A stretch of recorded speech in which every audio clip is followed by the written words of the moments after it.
ഇനി നമുക്ക് environmental സ്റ്റഡീസിൽ discuss ചെയ്യാനുള്ളത് ബ്ലോക്ക് 2 ആണ്. ബ്ലോക്ക് 2 നമ്മളെ നാച്ചുറൽ റിസോഴ്സസ് എന്ന് പറയുന്ന ഭാഗമാണ്. അതിൽ നമുക്ക് മൊത്തം വരുന്നത് 4 ചാപ്റ്റേഴ്സുകളാണ് നമ്മുടെ നാച്ചുറൽ റിസോഴ്സസ് എന്ന് പറയുന്ന ബ്ലോക്ക് 2 വരുന്നത്. അതിൽ നമ്മൾ ഫസ്റ്റ് യൂണിറ്റ് നമ്മൾ ഡിസ്കസ് ചെയ്യുന്നത് ലാൻഡ് ആൻഡ് വാട്ടർ റിസോഴ്സിനെ കുറിച്ചാണ്. നമ്മുടെ ഭൂമിയുടെ അല്ലെങ്കിൽ നമ്മുടെ ലാൻഡിനെ കുറിച്ചും നമ്മുടെ വാട്ടർ റിസോഴ്സസിനെ കുറിച്ചുമാണ് നമ്മളിവിടെ ഡിസ്കസ് ചെയ്യുന്നത്. ഇതിൽ നമ്മൾ ഫസ്റ്റ് ഇവിടെ പറയുന്ന ഭാഗം എന്ന് പറയുന്നത് renewable and non renewable resources ആണ് നമ്മൾ പറയുന്നത്. അപ്പോൾ ഇവിടെ നമ്മൾ ഡിസ്കസ് ചെയ്യുന്നത് renewable and non renewable resource ആണ് നമ്മൾ ഡിസ്കസ് ചെയ്യുന്നത്. റിന്യൂവബിൾ എന്ന് പറഞ്ഞാൽ നമുക്ക് റീസൈക്കിൾ ചെയ്യാവുന്ന അല്ലെങ്കിൽ പുതുക്കാവുന്നതിനെയാണ്, അത്തരം വിഭവങ്ങളെയാണ് നമ്മൾ റിസോഴ്സിനെയാണ് റിന്യൂവബിൾ എന്ന് പറയുന്നത്. നോൺ റിന്യൂവബിൾ റിസോഴ്സസ് എന്ന് പറഞ്ഞു കഴിഞ്ഞാൽ നമ്മളൊരു പ്രാവശ്യം യൂസ് ചെയ്ത് കഴിഞ്ഞാൽ നമുക്ക് വീണ്ടും യൂസ് ചെയ്യാൻ കഴിയാത്തതിനെയാണ് നമ്മൾ എന്ത് പറയുന്നത്, നോൺ റിന്യൂവബിൾ എന്ന് നമ്മൾ പറയുന്നത്. അപ്പോൾ ഇനി നമുക്കിതിൻ്റെ എക്സാമ്പിളും കാര്യങ്ങളൊക്കെ നമുക്ക് ജസ്റ്റ് എന്തൊക്കെയാണെന്ന് ജസ്റ്റ് നമുക്ക് പറഞ്ഞ് നോക്കാം. ഇതിൽ നമ്മൾ പറയുന്നുണ്ട് നാച്ചുറൽ റിസോഴ്സസ് ആർ 2 kinds. അപ്പോൾ ഈ നാച്ചുറൽ റിസോഴ്സസിനെ നമ്മൾ 2 kinds ആയിട്ട് പറയുന്നുണ്ട്. Some of the resources of the earth as replaced from time to time by natural multiplication such as a vegetation. In other words, these resources are regenerated and are therefore called renewable resources. നമുക്കറിയാം ഈ regenerate ചെയ്യുന്ന, ഇപ്പോൾ vegetations ഒക്കെ എന്താണ്, regeneration ചെയ്യാവുന്ന റിസോഴ്സുകളാണ്. അപ്പം ഇത്തരം റിസോഴ്സിനെ നമ്മൾ റിന്യൂവബിൾ റിസോഴ്സ് എന്നാണ് നമ്മൾ പറയുന്നത്. ഇതിന് എക്സാമ്പിളായിട്ട് നമ്മൾ ഏതൊക്കെയാണ് പറയുന്നത്, forest, pastures, wildlife, aquatic life, ഇതൊക്കെ example of renewable resource. Renewable റിസോഴ്സിന് ഉദാഹരണമാണ് നമ്മൾ പറയുന്നത്. പിന്നെ നമ്മൾ water is also renewable resource because it gets recycled അല്ലേ. വെള്ളം എന്താണ്, റിന്യൂവബിൾ ആയിട്ടുള്ള റിസോഴ്സാണ്. ഇത് എന്ത് ചെയ്യുന്നുണ്ട്, നമ്മൾ റീസൈക്കിൾ ചെയ്യുന്ന റിസോഴ്സാണ്. ഇനി നമ്മൾ നെക്സ്റ്റ് പറയുന്നത് നമ്മൾ എന്താണ്, there are some other resources are such minerals and fossil fuels which once used lost for ever. നമുക്കറിയാം നമ്മുടെ ഈ മിനറൽസുകൾ, ഫോസിൽ ഫ്യൂൾസുകൾ, ഇതെല്ലാം നമ്മൾ ഒരു പ്രാവശ്യം ഉപയോഗിച്ച് കഴിഞ്ഞാൽ നമ്മൾ റീസൈക്കിൾ ചെയ്യാൻ കഴിയാത്തതാണ്. ദേ cannot be regenerated. Mineral deposits were formed slowly million years. അപ്പോൾ ഇതൊരിക്കലും നമുക്ക് റീജനറേറ്റ് ചെയ്യാൻ നമുക്ക് കഴിയുന്നില്ല. എന്താണ്, cannot be regenerated. ഇനി എക്സാമ്പിളായിട്ട് ഇതിൽ പറയുന്ന ഫോസിൽ ഫ്യൂൾസ് അല്ലേ, നമ്മുടെ പെട്രോള്, കോള്, ഇത്തരം ഇന്ധനങ്ങൾ get burn up cannot be recovered. നമുക്കിതൊക്കെ കത്തിക്കഴിഞ്ഞാൽ ഒരിക്കലും നമുക്ക് എന്ത് ചെയ്യൂല, ഇത് നമുക്ക് റീജനറേറ്റ് ചെയ്യാൻ കഴിയാത്തതിനെയാണ് നമ്മൾ എന്ത് പറയുന്നത്, നമ്മുടെ നോൺ റിന്യൂവബിൾ റിസോഴ്സ് എന്ന് നമ്മൾ പറയുന്നത്. ഇതാണ് റിന്യൂവബിളും നോൺ റിന്യൂവബിളിനും എക്സാമ്പിൾസ് ആയിട്ട് നമ്മളിവിടെ ജസ്റ്റ് എന്ത് ചെയ്തിട്ടുള്ളത്, ഇവിടെ നമ്മൾ എക്സാമ്പിളായിട്ട് ഇവിടെ നമ്മൾ ജസ്റ്റ് പറഞ്ഞിട്ടുള്ളത്. ഇനി നമ്മൾ ഫസ്റ്റ് ഡിസ്കസ് ചെയ്യുന്നത് റിന്യൂവബിൾ വാട്ടർ റിസോഴ്സിനെ കുറിച്ചാണ്. നമ്മുടെ വെള്ളത്തിനെ കുറിച്ചാണ് നമ്മൾ എന്ത് ചെയ്യുന്നത്, ഇവിടെ നമ്മൾ പറയുന്നത് വാട്ടർ റിസോഴ്സിനെ കുറിച്ചാണ് നമ്മൾ പറയുന്നത്. വെള്ളം എന്ന് പറയുന്നത് ഒരു റിന്യൂവബിൾ ആയിട്ടുള്ള, റീസൈക്ലിംഗ് ആയിട്ടുള്ള റിസോഴ്സാണ് എന്ന് നമ്മൾ ഓൾറെഡി പറഞ്ഞു അല്ലേ. അപ്പോൾ റിന്യൂവബിൾ വാട്ടർ റിസോഴ്സിൽ നമ്മൾ പറയുന്നത് എന്താണ്, water is one of the most essential components of life. Our water resources are limited, though apparently water is available is an abundant quality. There is a scarcity of usable quality of water large parts of the world. നമുക്കറിയാം വെള്ളം എന്ന് പറയുന്നത് നമ്മുടെ ലൈഫിൻ്റെ വളരെ important ആയിട്ടുള്ളൊരു ഭാഗമാണ് അല്ലേ. അപ്പം നമുക്ക് വെള്ളം എന്ന് പറയുന്നത് ഒരുപാട് എന്താ പറയുക, നമുക്ക് ലിമിറ്റഡ് ആയിട്ട്, നമുക്ക് ഫ്രഷ് ആണെങ്കിൽ ഫ്രഷ് വാട്ടേഴ്സൊക്കെ നമുക്ക് ലിമിറ്റഡ് ആയിട്ട് കിട്ടുന്നതാണ്. എന്നാൽ വെള്ളം എന്ന് പറയുന്നത് ധാരാളം നമ്മൾ ഈ കാണുന്നുണ്ടെങ്കിലും നമുക്ക് ശുദ്ധമായിട്ടുള്ള വെള്ളം എന്ന് പറയുന്നത് അതിനൊരുപാട് സ്കേഴ്സിറ്റി ഉണ്ട് അല്ലേ. അതുപോലെ നമ്മുടെ ഈ വെള്ളത്തിൻ്റെ ക്ഷാമം എന്ന് പറയുന്നത് രാജ്യത്തിൻ്റെ പല ഭാഗങ്ങളിലും നമ്മൾ എന്ത് ചെയ്യുന്നുണ്ട്, ഈ ഒരു വെള്ളത്തിൻ്റെ ക്ഷാമം നമ്മൾ എന്ത് ചെയ്യുന്നുണ്ട്, അനുഭവിക്കുന്നുണ്ട്. അതേപോലെ തന്നെ നമ്മളിവിടെ പറയുന്നുണ്ട് ഹ്യൂമൻ സർവൈവൽ. ഇവിടെ നമ്മൾ ജസ്റ്റ് പറയുന്നുണ്ട് എന്താണ്, നമ്മുടെ human survival since ages dependence on the relationship societies had the land and water resource. നമുക്കറിയാം നമ്മളുടെ ഒരു നിലനിൽപ്പിന് നമുക്ക് ഏറ്റവും ഇമ്പോർട്ടൻ്റ് ആയിട്ട് നമ്മൾ ഡിപ്പെൻഡ് ചെയ്യുന്ന ഒന്നാണെന്ത് ഈ സമൂഹത്തിൽ, നമ്മുടെ ലാൻഡും വെള്ളം എന്നുള്ളതും അല്ലേ. Relationship has been evolved since river banks and river Valley influenced early human settlements. അതായത് ഈ ആദിമ മനുഷ്യർ എവിടെയായിരുന്നു ജീവിച്ചിരുന്നത്? ഈ റിവർ ബാങ്ക്സിൻ്റെ അടുത്ത, അതായത് ഈ നദീതീരങ്ങളോട് ചേർന്ന് അവിടെ ജീവിച്ചിരുന്നത്. എന്തിനു വേണ്ടിയിട്ടാണ്? ആദിമ മനുഷ്യർ കൃഷി അവരുടെ തൊഴിലാക്കി കൊണ്ട് നടന്നവരും, കന്നുകാലികളെ വളർത്തുക, കൃഷി ചെയ്യുക, ഇതിനൊക്കെ വേണ്ടിയിട്ട് അവർ ഇത്തരം ഗംഗാ സമതലങ്ങളിലെ ഇങ്ങനെയുള്ള ഈ ഒരു എന്താ പറയുക നദീതീരങ്ങളോട് ചേർന്നിട്ടായിരുന്നു അവർ ജീവിച്ചിരുന്നത്. അതിൻ്റെ കാരണം വെള്ളത്തിൻ്റെ ഒരു ലഭ്യതയ്ക്ക് വേണ്ടിയിട്ടാണ് അവരങ്ങനെ ചെയ്തിട്ടുണ്ടായിരുന്നത്. അപ്പോൾ വെള്ളം എന്ന് പറയുന്നത് നമുക്ക് നമ്മുടെ എല്ലാ ആവശ്യങ്ങൾക്കും എന്തിനു വേണം? വെള്ളം എന്ന് പറയുന്നത് ഒരു വലിയ എന്താ പറയുക ഇമ്പോർട്ടൻ്റ് ആയിട്ടുള്ള ഒന്നാണ് നമ്മുടെ വെള്ളം എന്ന് പറയുന്നത്.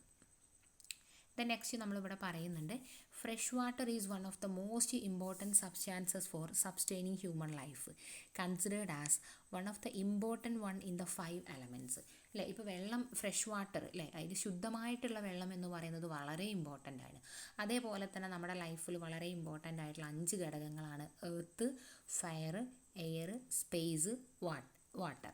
ഇത് 5ഉം എന്താണ് നമുക്ക് ഇമ്പോർട്ടൻ്റ് ആയിട്ടുള്ള കാര്യമാണ്. ഇതേതും ഇല്ലാതെ നമുക്ക് സർവൈവ് ചെയ്യാൻ കഴിയുമോ? ഇല്ല അല്ലേ. ഭൂമി വേണം, ഈ ഒരു തീ വേണം, എയർ വേണം, സ്പേസ് വേണം, വാട്ടർ വേണം. ഇതെല്ലാം നമുക്ക് വളരെ ഇമ്പോർട്ടൻ്റ് ആയിട്ടുള്ള പോയിൻറ്റ്സ് ആയിട്ടാണ് നമ്മൾ പറയുന്നത്. ഇതാണ് നമ്മളിവിടെ ജസ്റ്റ് ഈ വെള്ളത്തിൻ്റെ ഈ ഒരു റിന്യൂവബിൾ ആയിട്ടുള്ള റിസോഴ്സിനെ കുറിച്ച് നമ്മളിവിടെ ജസ്റ്റ് പറയുന്നത്. അപ്പോൾ ഇനി നമുക്ക് ഈ റിന്യൂവബിൾ റിസോഴ്സ് ആയിട്ടുള്ള വാട്ടർ സൈക്കിളിനെ കുറിച്ചാണ് നമ്മൾ പറയുന്നത്. അപ്പോൾ വെള്ളം എന്ന് പറയുന്നത് റിന്യൂവബിൾ ആയിട്ടുള്ള ഒരു റിസോഴ്സാണ് എന്ന് നമ്മൾ പറഞ്ഞു അല്ലേ. അപ്പോൾ ഇതിനെക്കുറിച്ചാണ് നമ്മൾ ഇവിടെ നമ്മൾ ജസ്റ്റ് ഡിസ്കസ് ചെയ്യുന്നത്. ഇതിനെയാണ് നമ്മളിവിടെ ജസ്റ്റ് ഡിസ്കസ് ചെയ്യുന്നത്. അപ്പോൾ ഇവിടെ നമ്മൾ ഇതിൽ കുറച്ച് ഡിഫറെൻറ്റ് കാറ്റഗറീസ് നമ്മൾ പറയുന്നുണ്ട് ഈ വാട്ടർ സൈക്കിളുമായി ബന്ധപ്പെട്ട് അല്ലേ. ഇപ്പോൾ നമുക്കറിയാം എന്താണ് ഈ ഒരു വെള്ളത്തിൻ്റെ ഈ ഒരു ഹൈഡ്രോളജിക്കൽ സൈക്കിൾ എങ്ങനെയാണ് നടക്കുന്നത് എന്നൊക്കെ നമുക്കറിയാം അല്ലേ. നമുക്ക് അതിൻ്റെ സ്റ്റെപ്പുകളും കാര്യങ്ങളൊക്കെ നമ്മൾ ഇവിടെ നമ്മൾ പറയുന്നുണ്ട്. അപ്പോൾ അത് ഏതൊക്കെ ടൈപ്സാണ് അല്ലെങ്കിൽ ഏതൊക്കെ രീതിയിലാണ് ഈ ഒരു വാട്ടർ സൈക്കിളിനെ നമ്മൾ പറയുന്നത്, അല്ലെങ്കിൽ ഹൈഡ്രോളജിക്കൽ സൈക്കിളിനെ ഏതൊക്കെ രീതിയിലാണ് നമ്മൾ പറയുന്നത് എന്ന് നമുക്ക് ജസ്റ്റ് നോക്കാം. അതിൽ നമ്മൾ ഫസ്റ്റ് ഇവിടെ കാറ്റഗറൈസ് ചെയ്ത് പറയുന്നത് എന്താണ്? പ്രസിപ്പിറ്റേഷനെ കുറിച്ചാണ് നമ്മൾ പറയുന്നത്. എന്താ നമ്മൾ പ്രസിപ്പിറ്റേഷൻ എന്ന് പറഞ്ഞു കഴിഞ്ഞാൽ മഴ അല്ലെങ്കിൽ ജലപതനം എന്നാണ് നമ്മൾ പറയുന്നത്. Precipitation include all forms in which atmospheric moisture descends to earth, rain, snow, hail, sleet and dew. ഇപ്പോൾ നമ്മുടെ ഭൂമിയിലേക്ക് എന്താണ് മഴയായിട്ടോ മഞ്ഞായിട്ടോ ആലിപ്പഴമായിട്ടോ മഞ്ഞുതുള്ളിയായിട്ടോ ഒക്കെ ഭൂമിയിലേക്ക് മഴ രൂപത്തിലുള്ള ഈ ഒരു ജലപതനത്തെയാണ് നമ്മൾ പറയുന്നത്? പ്രസിപ്പിറ്റേഷൻ എന്ന് നമ്മൾ പറയുന്നത്. അപ്പോൾ നമുക്കറിയാം എന്താണ്? The moisture that enters the atmosphere by the vaporisation of water condenses either into liquid അല്ലേ, ലിക്വിഡ് ഫോമിലോ അല്ലെങ്കിൽ സോളിഡ് ഫോമിലോ ഇതിലൂടെ നമുക്ക് കാണുന്നുണ്ട്. ഇനി നമ്മൾ പറയുന്നത് നമ്മുടെ water returns to the land and sea from the atmosphere by means of condensation, deposition and precipitation. അപ്പോൾ നമുക്ക് ഈ വെള്ളം എന്ന് പറയുന്നത്, ഈ വാട്ടർ എന്ന് പറയുന്നത് ലാൻഡിലേക്ക് returns to the land and sea from the atmosphere. നമ്മളെ ഭൂമിയിലേക്ക് മഴയായിട്ട് വരുന്നുണ്ട്, എന്നിട്ട് വീണ്ടും അത് അന്തരീക്ഷത്തിലേക്ക് വീണ്ടും നീരാവിയായി പോയിട്ട് മഴമേഘങ്ങളായിട്ട് വീണ്ടും മഴയായിട്ട് ഭൂമിയിലേക്ക് വരുന്നുണ്ട്. ഇതൊരു റീസൈക്ലിംഗ് ആണ് അല്ലേ. ഇതിനെ നമ്മൾ ഇങ്ങനെയുള്ള ഈ ഒരു പ്രോസസ്സിങ്ങിനെ നമ്മൾ കണ്ടൻസേഷൻ എന്നും ഡിപ്പോസിഷൻ എന്നും പ്രസിപ്പിറ്റേഷൻ എന്നും നമ്മൾ പറയുന്നുണ്ട്. ഇതിനെ നമ്മൾ കണ്ടൻസേഷൻ എന്നും അതുപോലെ ഡിപ്പോസിഷൻ എന്നും അതേപോലെ തന്നെ നമ്മൾ പ്രസിപ്പിറ്റേഷൻ എന്ന് പറയുന്നത്. പ്രസിപ്പിറ്റേഷൻ നമ്മൾ ഓൾറെഡി പറഞ്ഞു. ഇനി നമ്മൾ രണ്ടാമത്തെ കാറ്റഗറി ആയിട്ട് നമ്മൾ പറയുന്നത് എന്താണ്? നമ്മുടെ കണ്ടൻസേഷനെ കുറിച്ചാണ് നമ്മൾ പറയുന്നത്. അപ്പോൾ കണ്ടൻസേഷൻ എന്ന് പറയുന്നത് എന്താണ്? Define as the process by which water changes from vapour phases to liquid state. അതായത് നമ്മുടെ ഈ ഒരു വെള്ളം എന്ന് പറയുന്നത് എന്താണ്? വേപ്പർ ഫേസിൽ നിന്നും ടു എ ലിക്വിഡ് സ്റ്റേറ്റിലേക്ക് മാറുന്നതിനെയാണ് നമ്മൾ പറയുന്നത്? കണ്ടൻസേഷൻ എന്ന് നമ്മൾ പറയുന്നത്. രണ്ടാമത്തെ നമ്മൾ ഡിപ്പോസിഷനാണ് നമ്മൾ പറയുന്നത്. ഡിപ്പോസിഷൻ എന്താ? Is the process by which water changes directly from vapour into solid. രണ്ടാമത്തെ നമ്മളെന്താണ്, ഈ ആദ്യം തന്നെ നമ്മളെന്താണ്, വെള്ളം നേരിട്ട് വേപ്പറിൽ നിന്നും സോളിഡ് അല്ലെ ഐസ് ക്രിസ്റ്റൽസ് ഫേസിലേക്ക് ചേഞ്ച് ആവുന്നതിനെയാണ് നമ്മളെന്ത് പറയുന്നത്, ഡിപ്പോസിഷൻ എന്ന് നമ്മൾ പറയുന്നത്. ഇതാണ് നമ്മളെ മെയിനായിട്ട് വരുന്ന ഈ ഒരു പ്രസിപ്പിറ്റേഷൻസിൽ വരുന്ന ഈ ഒരു കണ്ടൻസേഷനും ഡിപ്പോസിഷനുമായിട്ട് നമ്മൾ പറയുന്നത്. ഇനി നമ്മൾ രണ്ടാമത്തെ കാറ്റഗറി ആയിട്ട് നമ്മളിവിടെ പറയുന്നുണ്ട് എന്താണ്, രണ്ടാമത്തെ കാറ്റഗറി ഇതിൽ പറയുന്നുണ്ട് റൺ ഓഫിനെ കുറിച്ചാണ് പറയുന്നത് അല്ലേ. എന്താ റൺ ഓഫ് എന്ന് പറഞ്ഞപ്പോൾ മഴവെള്ളങ്ങളൊക്കെ ഈ ഒലിക്കുന്നുണ്ടല്ലോ, കുത്തി ഒലിക്കുന്നുണ്ടല്ലോ, ഇതാണ് നമ്മൾ റൺ ഓഫ് എന്ന് പറയുന്നത്. ഇപ്പോൾ എക്സസ് വാട്ടറാണ് നമ്മൾ പറയുന്നത്. അതായത് ഇവിടെ some of the rainfall is soaked into the soil and excess water flows over the land surface along the natural slope of area. നമുക്കറിയാം നല്ല രീതിയിൽ മഴ നിൽക്കാതെ പെയ്ത് കഴിഞ്ഞാൽ ഈ മണ്ണൊക്കെ എന്താണ്, മണ്ണിനൊക്കെ ഈ ഒരു വെള്ളം വലിച്ചെടുക്കാനുള്ള ഒരു കപ്പാസിറ്റി ഉണ്ടാവും അല്ലേ. അപ്പോൾ അത് കഴിഞ്ഞാൽ പിന്നെ വെള്ളം എക്സസ് ആവും. വെള്ളം കൂടിക്കഴിഞ്ഞാൽ പിന്നെ എന്താണ്, നമ്മുടെ ഇങ്ങനെ ഈ കുന്നിൽ ചെരുവിൽ നിന്നോ സ്ലോപ്പായിട്ടുള്ള ഏരിയയിൽ നിന്നോ എന്ത് ചെയ്യുന്നുണ്ട്, റൺ ഓഫ് ചെയ്യുന്നുണ്ട് അല്ലേ. അപ്പോൾ run off is the main source of water for like reverse അല്ലേ. അപ്പോൾ നമ്മുടെ ഈ ഒരു റൺ ഓഫ് ആണ് എന്ത് ചെയ്യുന്നത്, ഈ വെള്ളമാണ് ഈ ലേക്കിലും റിവേഴ്സിലൊക്കെ എന്ത് ചെയ്യുന്നത് അല്ലേ അൾട്ടിമേറ്റ്ലി ആയിട്ട് ഡ്രെയിൻ ചെയ്യുന്നത്. പിന്നെ നമ്മൾ the flowing water act agent of soil erosion, weathering underlying rocks, excessive run off during the rainy season can flood many parts of the country അല്ലേ. അതേപോലെ തന്നെ നമ്മളെന്താണ്, ഇങ്ങനെ ഈ ഒരു വെള്ളം ഇങ്ങനെ ഫ്ലോ ചെയ്യുന്ന സമയത്ത് അവിടെ മണ്ണൊലിപ്പും കാര്യങ്ങളും വരുന്നുണ്ട്. അതേപോലെ തന്നെ ഈ വെള്ളം ഇങ്ങനെ എക്സസ് ആയിട്ട് ഒഴുകുമ്പോൾ സ്വാഭാവികമായിട്ടും അവിടെ എന്തുണ്ടാവാനുള്ള സാധ്യതയുണ്ട്, നമ്മുടെ ഫ്ലഡ് അല്ലേ, വെള്ളപ്പൊക്കം ഉണ്ടാവാനുള്ള സാധ്യതകൾ നമ്മൾ പറയുന്നുണ്ട്. ഇനി നമ്മൾ നെക്സ്റ്റ് കാറ്റഗറിയിൽ നമ്മൾ പറയുന്നത് സബ്ലിമേഷനെ കുറിച്ചാണ് നമ്മൾ എന്ത് ചെയ്യുന്നത്, ഇവിടെ നമ്മൾ പറയുന്നത് അല്ലേ. ബാഷ്പീകരണമാണ് നമ്മൾ സബ്ലിമേഷൻ എന്ന് പറയുന്നത്. It is the process by which solid water changes directly to vapour phase without passing through intervening liquid phase. അപ്പോൾ ഇവിടെ നമ്മൾ എന്ത് ചെയ്യുകയാണ്, ഈ ഒരു വെള്ളം എന്ന് പറയുന്നത് സോളിഡ് വാട്ടർ, സോളിഡായിട്ടുള്ള ഇപ്പോൾ നമ്മുടെ എന്താ പറയുക ഈ കടലിലോ അവിടേക്കെല്ലാം വെള്ളം എന്ത് ചെയ്യുക, നേരിട്ട് എന്ത് ചെയ്യണം വേപ്പർ ഫേസിലേക്ക് എന്ത് ചെയ്യണം മാറുന്നതിനെയാണ് നമ്മൾ എന്ത് പറയുന്നത്, ബാഷ്പീകരണം എന്ന് നമ്മൾ പറയുന്നത് അല്ലേ. അതേപോലെ തന്നെ നമ്മളിവിടെ the gradual disappearance flakes in ice during the period when the temperature remains below freezing an example of sublimation. അപ്പോൾ ഇതായിട്ട് എക്സാമ്പിളായിട്ട് നമ്മൾ സബ്ലിമേഷൻ എക്സാമ്പിളായിട്ട് നമ്മുടെ ഈ ഒരു ഐസിനെയൊക്കെ നമ്മൾ എന്ത് ചെയ്യുന്നുണ്ട്, ഐസ് ഫ്ലേക്സിനെയൊക്കെ നമ്മളിവിടെ പറയുന്നുണ്ട്. അപ്പോൾ ഇവിടെ ഇനി നമ്മൾ നെക്സ്റ്റ് പറയുന്നത് ഇവാപ്പൊറേഷനെയാണ് നമ്മളിവിടെ പറയുന്നുണ്ട്. ഇവാപ്പൊറേഷൻ മെത്തേഡ് എന്ന് പറഞ്ഞു കഴിഞ്ഞാൽ എന്താണ്, evaporation it is the process by which liquid water changes into vapour at ambient temperature. ലിക്വിഡായിട്ടുള്ള വെള്ളം എന്ത് ചെയ്യുക, നമ്മുടെ ഈ ഒരു ആംബിയൻറ്റ് ടെമ്പറേച്ചറിലേക്ക് എന്ത് ചെയ്യുക, നമ്മുടെ വേപ്പർ ഫേസിലേക്ക് മാറുന്നതിനാണ് നമ്മൾ എന്ത് പറയുന്നത് അല്ലേ. നമ്മുടെ ഈ ഒരു ഭൂമിയിലുള്ള ലിക്വിഡ് വാട്ടർ നമ്മുടെ ഈ ഒരു വേപ്പർ ഫേസിലേക്ക് മാറുന്നതിനെയാണ് നമ്മൾ എന്ത് പറയുന്നത്, നമ്മുടെ സബ്ലിമേഷൻ എന്നുള്ളത് കൊണ്ട് നമ്മൾ അർത്ഥമാക്കുന്നത്. അതിനെയാണ് നമ്മൾ എന്ത് ചെയ്യുന്നത്, സബ്ലിമേഷൻ എന്നുള്ളത് കൊണ്ട് നമ്മൾ എന്ത് ചെയ്യുന്നത്, അർത്ഥം ആക്കുന്നത്. ഇനി നമ്മളെ തേർഡ് ഇതിൽ പറയുന്നത് ട്രാൻസ്പിറേഷൻസിനെ കുറിച്ചാണ് നമ്മൾ പറയുന്നത്. എന്താ ട്രാൻസ്പിറേഷൻ എന്ന് പറയുന്നത് എന്താണ്, it refers to the loss of water in vapour form from plant leaves. ഈ വേപ്പർ ഫോംസിൽ പോകുന്ന സമയത്ത് ഈ ഒരുപാട് എന്താ പറയുക വെള്ളം നഷ്ടപ്പെടുന്നുണ്ട്, നീരാവിയായി ഇങ്ങനെ ബാഷ്പീകരിച്ച് പോകുമ്പോൾ എന്ത് ചെയ്യുന്നുണ്ട്, ഈ വെള്ളമൊക്കെ നഷ്ടപ്പെടുന്നുണ്ട്, ലോസ് ചെയ്യുന്നുണ്ട്. അതിനെയാണ് നമ്മൾ എന്ത് പറയുന്നത്, ട്രാൻസ്പിറേഷൻ എന്ന്. വിയർക്കുക അല്ലെങ്കിൽ ഇങ്ങനെയുള്ള ഒരു ഇതായിട്ട് എന്താ പറയുക ഇതായിട്ട് പോകുന്നതിനെയാണ് നമ്മൾ ട്രാൻസ്പിറേഷൻ. അപ്പം it refers to the loss of water in vapour form from plant leaves. അപ്പോൾ ഇതിൽ നിന്ന് നമ്മൾ എന്ത് ചെയ്യുന്നുണ്ട്, പോകുന്ന സമയത്ത് ഈ ഒരു ഇതിൽ നിന്നും പോകുമ്പോൾ സ്വാഭാവികമായിട്ടും ഇത് നഷ്ടപ്പെടുന്നുണ്ട്. ഇതിനെയാണ് നമ്മൾ ട്രാൻസ്പിറേഷൻസ് എന്ന് നമ്മൾ പറയുന്നത്. അപ്പോൾ ആ ഒരു ഭാഗം കഴിഞ്ഞു. പിന്നെ നമ്മളിവിടെ ജസ്റ്റ് കാണുന്നത് ഫോംസ് ഓഫ് വാട്ടർ ആണ്. ഈ ഫോംസ് ഓഫ് വാട്ടർ ഓൾറെഡി നമ്മൾ എന്ത് ചെയ്തിട്ടുണ്ട്, അതിന് മുന്നത്തെ ചാപ്റ്ററിൽ നമ്മൾ പറഞ്ഞിട്ടുണ്ട്. ഈ ഫോംസ് ഓഫ് വാട്ടറിനെ നമ്മൾ 3 രീതിയിൽ പറഞ്ഞിട്ടുണ്ട്, fresh water, brackish water, marine water. അത് ഓൾറെഡി നമ്മൾ എന്ത് ചെയ്തിട്ടുണ്ട്, അവിടെ പറഞ്ഞിട്ടുണ്ട്. അപ്പോൾ ഇത്രയും ഭാഗങ്ങൾ മതി നമുക്ക്, നമ്മുടെ ഈ ഒരു റിന്യൂവബിൾ റിസോഴ്സിൻ്റെ ഭാഗം ഇത്രയും ഭാഗങ്ങൾ നമുക്ക് മതിയാകും. ഇനി നമുക്ക് നെക്സ്റ്റ് ഡിസ്കസ് ചെയ്യാൻ എന്നുള്ളത് നമ്മുടെ എന്താണ് നോൺ റിന്യൂവബിൾ റിസോഴ്സിനെ കുറിച്ചാണ് നമ്മൾ നെക്സ്റ്റ് എന്ത് ചെയ്യുന്നത് ഡിസ്കസ് ചെയ്യുന്നത്. അപ്പോൾ നമ്മുടെ നെക്സ്റ്റ് ഡിസ്കസ് ചെയ്യുന്ന ഏരിയ എന്ന് പറയുന്നത് എന്തിനെക്കുറിച്ചാണ്? നോൺ റിന്യൂവബിൾ ആയിട്ടുള്ള റിസോഴ്സിനെ കുറിച്ചാണ്. ഒരിക്കലും റിന്യൂവബിൾ ചെയ്യാൻ കഴിയാത്ത, റീസൈക്കിൾ ചെയ്യാൻ കഴിയാത്ത, റീജനറേറ്റ് ചെയ്യാൻ കഴിയാത്തതിനെയാണ് നമ്മൾ എന്ത് പറയുന്നത്? എന്താണ്? നോൺ റിന്യൂവബിൾ റിസോഴ്സ് എന്ന് നമ്മൾ പറയുന്നത്. ഈ നോൺ റിന്യൂവബിൾ റിസോഴ്സിൻ്റെ ഫസ്റ്റായിട്ട് നമ്മൾ പറയുന്ന ഒന്നാണ് ലാൻഡ് റിസോഴ്സ്, അല്ലേ? ഈ ലാൻഡ് റിസോഴ്സ് എന്ന് പറയുന്നത് നമുക്ക് ഒരിക്കലും എന്താണ്? റീജനറേറ്റ് ചെയ്യാൻ കഴിയാത്ത ഒന്നാണ്. Land is basic resource four us. As you have learned in the previous section, it is fact, foundation which the entire ecological system rests on. It is living ground.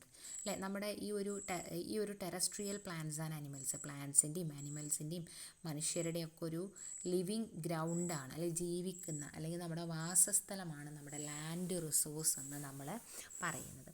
The capability of land support the life and various activities of man and animal dependent both in biological productivity and broad bearing capacity of the soil and rocks. അപ്പോൾ നമ്മൾ പറഞ്ഞ നമ്മുടെ ഒരുപാട് പ്രവർത്തനങ്ങളൊക്കെ എന്ത് ചെയ്യുന്നുണ്ട്? ഈ ഒരു ലാൻഡിൽ നമ്മൾ ചെയ്യുന്നുണ്ട്, അല്ലേ? നമ്മുടേതായിട്ടുള്ള കുറേ പ്രവർത്തനങ്ങളൊക്കെ നമ്മൾ ചെയ്യുന്നുണ്ട്. ഇനി നമ്മൾ പറയുന്നത് land is under great pressure due to increase of populations. ഈ ജനസംഖ്യ കൂടുന്നതിനനുസരിച്ച് എന്തുണ്ടാവുന്നുണ്ട്? നമ്മുടെ ഈ ഒരു ലാൻഡിന് ഒരുപാട് പ്രഷറുകൾ വരുന്നുണ്ട്. കാരണം നമ്മളിങ്ങനെ നമ്മുടെ കാടുകളും മലകളും കുന്നുകളൊക്കെ വെട്ടി നികത്തുമ്പോൾ സ്വാഭാവികമായിട്ടും നമ്മുടെ ലാൻഡിനെ അതെന്ത് ചെയ്യുന്നുണ്ട്? ബാധിക്കുന്നുണ്ട്. Our land mass which was 1901 inhabited by 238 million people. Then next നമ്മൾ പറയുന്ന എന്താണ്? നമ്മുടെ by now shared by more than 1200 million. ഇപ്പം 1901 കണക്കനുസരിച്ച് നമ്മൾ നോക്കുകയാണെന്നുണ്ടെങ്കിൽ 238 മില്യൺ ആളുകളാണ് നമ്മുടെ ഭൂമിയിൽ ഉണ്ടായിരുന്നത്. പക്ഷേ ഇപ്പം നമ്മൾ നോക്കുകയാണെങ്കിൽ അതിന് ഡബിളായിട്ട് മാറി. ഇപ്പം നമ്മൾ എന്താണ്? 1200 മില്യൺ ആളുകളാണ് എന്ത് ചെയ്യുന്നത്? നമ്മുടെ ലാൻഡിനെ ഡിപ്പെൻഡ് ചെയ്ത് ജീവിക്കുന്നത്. ഇതാണ് നമ്മൾ ജസ്റ്റ് അവിടെ ലാൻഡിനെ കുറിച്ച് നമ്മൾ പറഞ്ഞിട്ടുള്ളത്. ഇനി നമ്മൾ രണ്ടാമത് പറയുന്ന മറ്റൊരു ഭാഗമാണ് സോയിൽ റിസോഴ്സിനെ കുറിച്ചാണ് പറയുന്നത്. ഈ ഒരു എന്താ പറയുക, മണ്ണിനെ കുറിച്ചാണ് നമ്മൾ എന്ത് ചെയ്യുന്നത്? ഇവിടെ ജസ്റ്റ് നമ്മൾ പറയുന്നത്. എന്താ നമ്മൾ മണ്ണിനെ കുറിച്ച് നമ്മൾ പറയുന്നത്? Soil which forms the uppermost layer of the land, അല്ലെ? ലാൻഡിൻ്റെ അപ്പർ മോസ്റ്റ് ആയിട്ടുള്ള ഒരു ലെയറാണ് നമ്മുടെ soil. It is the most precious of all resource because support whole life system. അതായത് ഈ ഒരു ഭൂമിയുടെ ഈ ഒരു മേൽമണ്ണ് എന്ന് പറയുന്നത് വളരെ ഇമ്പോർട്ടൻ്റ് ആയിട്ടുള്ളതാണ്. ഇപ്പോൾ പ്ലാന്റ്സിനാണെങ്കിലും എല്ലാവർക്കും അനുയോജ്യമായിട്ടുള്ള ഒന്നാണ് ഈ ഒരു അപ്പർ മോസ്റ്റ് ലെയർ എന്ന് നമ്മൾ പറയുന്നത്. Provide food and fodder for vegetation, store of water, essential for life, അല്ലേ? ഇങ്ങനെ പല രൂപത്തിൽ നമ്മൾ എന്ത് ചെയ്യുന്നുണ്ട്? ഈ ഒരു മണ്ണെന്ന് പറയുന്നത് വളരെ ഇമ്പോർട്ടൻ്റ് ആണ്. അതേപോലെ തന്നെ it contains sand, slit, clay, mixed air, moisture. അപ്പോൾ ഇതിലെന്തെല്ലാം സാധനങ്ങൾ ഈ ഒരു അപ്പർ മോസ്റ്റ് ലെയറിൽ കണ്ടെയ്ൻ ചെയ്യുന്നുണ്ട്? സാൻഡ് ഉണ്ടാവും, സിൽറ്റ് ആൻഡ് ക്ലേ ടൈപ്പ് ഉണ്ടാവും, മിക്സ്ഡ് ഉണ്ടാവും, എയർ മോയ്സ്ചർ ഉണ്ടാവും. അപ്പോൾ ഇങ്ങനെയൊക്കെ എന്ത് ചെയ്യുന്നുണ്ട്? ഡിഫറെൻ്റ് ആയിട്ട് നമ്മൾ അതിൻ്റെ ഒരു കണ്ടൻറ്റുകൾ നമ്മൾ പറയുന്നുണ്ട്. ഇതാണ് നമ്മുടെ സോയിൽ റിസോഴ്സിനെ കുറിച്ച് നമ്മൾ പറയുന്നത്. പിന്നെ താഴെ നമ്മുടെ ആ ഒരു മാപ്പിൽ നമ്മൾ എന്ത് ചെയ്യുന്നുണ്ട്? നമ്മുടെ ഇന്ത്യയിൽ കാണപ്പെടുന്ന പ്രധാനപ്പെട്ട മണ്ണിനങ്ങളെ നമ്മൾ എന്ത് ചെയ്യുന്നുണ്ട്? നോട്ട് ചെയ്യുന്നുണ്ട്. അപ്പോൾ ആ മണ്ണിനങ്ങളെക്കുറിച്ച് നമ്മൾ പറയുമ്പോൾ ഈ ഒരു മാപ്പിൽ നമ്മൾ കണ്ടോ, ഇതിലിവിടെ താഴെ കൊടുത്തിട്ടുണ്ട്. ഈ ഒരു ഗ്രീൻ മാർക്ക് വരുന്ന ഭാഗങ്ങളെല്ലാം ഫോറസ്റ്റ് ആൻഡ് മൗണ്ടേനിയസ് ആയിട്ടുള്ള സോയിലുകളാണ് നമ്മൾ എന്ത് ചെയ്യുന്നത്? പറയുന്നത്. പിന്നെ നമ്മൾ ഈ ഒരു എന്താ പറയുക, ഒരു ലൈറ്റ് ഗ്രീൻ പോലെ വരുന്ന ഒരു ഭാഗമായിട്ട് നമ്മൾ പറയുന്നത് അലൂവിയൽ സോയിലാണ്. നമ്മൾ താഴെ ഈ ഒരു പഞ്ചാബ് ഇങ്ങനെയുള്ള രാജസ്ഥാനിൻ്റെ കുറച്ച് ഭാഗങ്ങളൊക്കെ വരുന്ന ഭാഗം. പിന്നെ നമ്മൾ നെക്സ്റ്റ് വരുന്നത് ഒരു പിങ്കിഷ് കളറുള്ള വരുന്നത് അതെന്താണ്? Red and yellow soil. ഇതൊക്കെ നമ്മുടെ കേരളം, തമിഴ്നാട് പോലെയുള്ള സ്ഥലങ്ങളിൽ നമ്മൾ കാണുന്നുണ്ട്. പിന്നെ നമ്മളൊരു ഹാഷ് കളറിൽ വരുന്നതാണ് നമ്മുടെ ബ്ലാക്ക് സോയിൽ. അപ്പോൾ ബ്ലാക്ക് സോയിലും ഇതേപോലെ തന്നെ നമ്മളെന്താണ് നമ്മുടെ പല മധ്യപ്രദേശ് പോലെയുള്ള ചില സംസ്ഥാനങ്ങളിലൊക്കെ നമ്മൾ കാണുന്നുണ്ട്. അതേപോലെ തന്നെ നമ്മുടെ ഈ ഒന്നും കൂടെ നമ്മുടെ ഒരു പിങ്കിഷ് കളർ പോലെ വരുന്നതിനെയാണ് നമ്മൾ ലാറ്ററൈറ്റ് സോയിൽ എന്ന് നമ്മൾ പറയുന്നത്. പിന്നെ ലാസ്റ്റ് 1 കാറ്റഗറീസ് എന്ന് പറയുന്നത് അരിദ് സോയിൽ എന്ന് നമ്മൾ പറയുന്നത്. ഇതാണ് നമ്മുടെ സോയിലുകളുടെ ഒരു കാറ്റഗറൈസേഷൻ നമ്മൾ ഈ ഒരു മാപ്പിൽ പറഞ്ഞിട്ടുള്ളത്.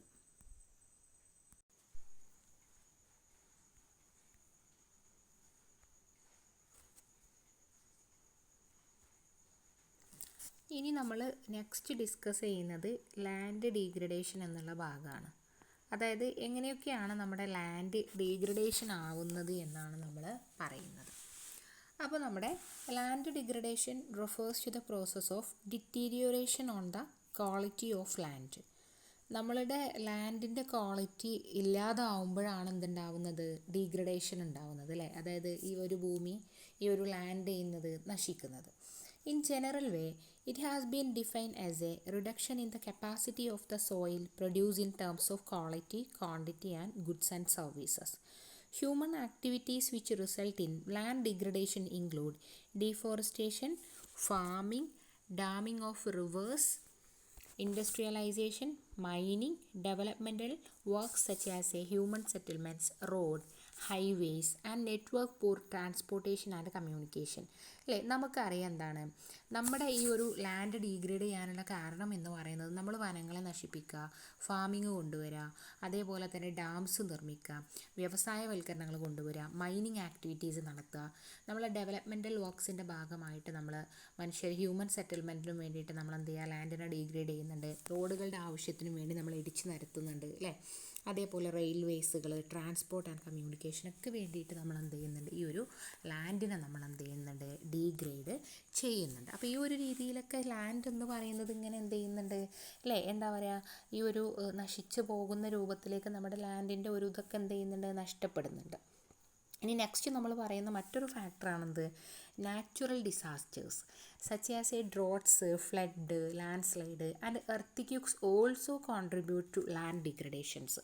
നമുക്കറിയാം ഏതെങ്കിലും ഒരു ദുരന്തങ്ങൾ ഉണ്ടാകുമ്പോൾ, പ്രകൃതി ദുരന്തം ഉണ്ടാകുമ്പോൾ, ഇപ്പോൾ നമ്മുടെ ഫ്ലഡ് പോലെയോ അല്ലെങ്കിൽ ലാൻഡ് സ്ലൈഡ് പോലെയോ എർത്തിക്യൂക്സ് പോലെയോ എന്തെങ്കിലും ഒരു ഡിസാസ്റ്റർ ഉണ്ടാകുന്ന സമയത്തും നമ്മുടെ ലാൻഡ് ഡീഗ്രേഡ് ചെയ്യുന്നുണ്ട്, അത് നശിച്ചു പോകുന്നുണ്ട് അല്ലേ. ആ ഒരു ഉള്ളതിനെ തന്നെ നമുക്ക് ഒരിക്കലും കാണാൻ പറ്റാത്ത രൂപത്തിലായിരിക്കില്ല, നമ്മൾ ഉദ്ദേശിച്ചൊരു സ്ഥലം തന്നെ ആയിരിക്കില്ല. അപ്പോൾ ഉരുൾപൊട്ടലൊക്കെ ഉണ്ടായിക്കഴിഞ്ഞാൽ ആ ഒരു ഏരിയ ഉരുൾപൊട്ടൽ ഉണ്ടായിട്ടുള്ളതാണോ, അതായത് ആദ്യം ഉണ്ടായിരുന്ന ഏരിയ ആണോ എന്ന് പോലും നമുക്ക് തിരിച്ചറിയാൻ പറ്റില്ല. അത്രത്തോളം ആ ലാൻഡിൽ എന്ത് ചെയ്യുന്നുണ്ട്, ഡീഗ്രഡേഷൻ നടക്കുന്നുണ്ട്. ഇതാണ് നമ്മുടെ ലാൻഡ് ഡീഗ്രഡേഷനുമായി നമ്മളിവിടെ എന്ത് ചെയ്യുന്നത്, നമ്മൾ ജസ്റ്റ് പറഞ്ഞിട്ടുള്ളത്, ലാൻഡ് ഡീഗ്രഡേഷനുമായി നമ്മൾ പറഞ്ഞിട്ടുള്ളത്. അപ്പോൾ ഇത്രയൊക്കെയാണ് നമ്മളുടെ ഈ ഒരു ചാപ്റ്റർ വൈസ് ചെയ്തിട്ട് നമുക്ക് എന്ത് ചെയ്യാനുള്ളത്, പറയാനുള്ളത് കേട്ടോ. ഇത്രയൊക്കെയാണ് നമുക്ക് ഈ ഒരു മെയിനായിട്ട് നമ്മൾ പിന്നെ ഓരോ സോയിൽസിനെ കുറിച്ചൊക്കെ പറയുന്നുണ്ട്, അത് പിന്നെ ഓൾറെഡി നമ്മൾ പറഞ്ഞിട്ടുള്ളതാണ്. നമ്മുടെ സോയിലിനെ കുറിച്ചൊക്കെ നമ്മൾ ഓൾറെഡി പറഞ്ഞതുകൊണ്ട് ഇനി ഇവിടെ പറയുന്നില്ല.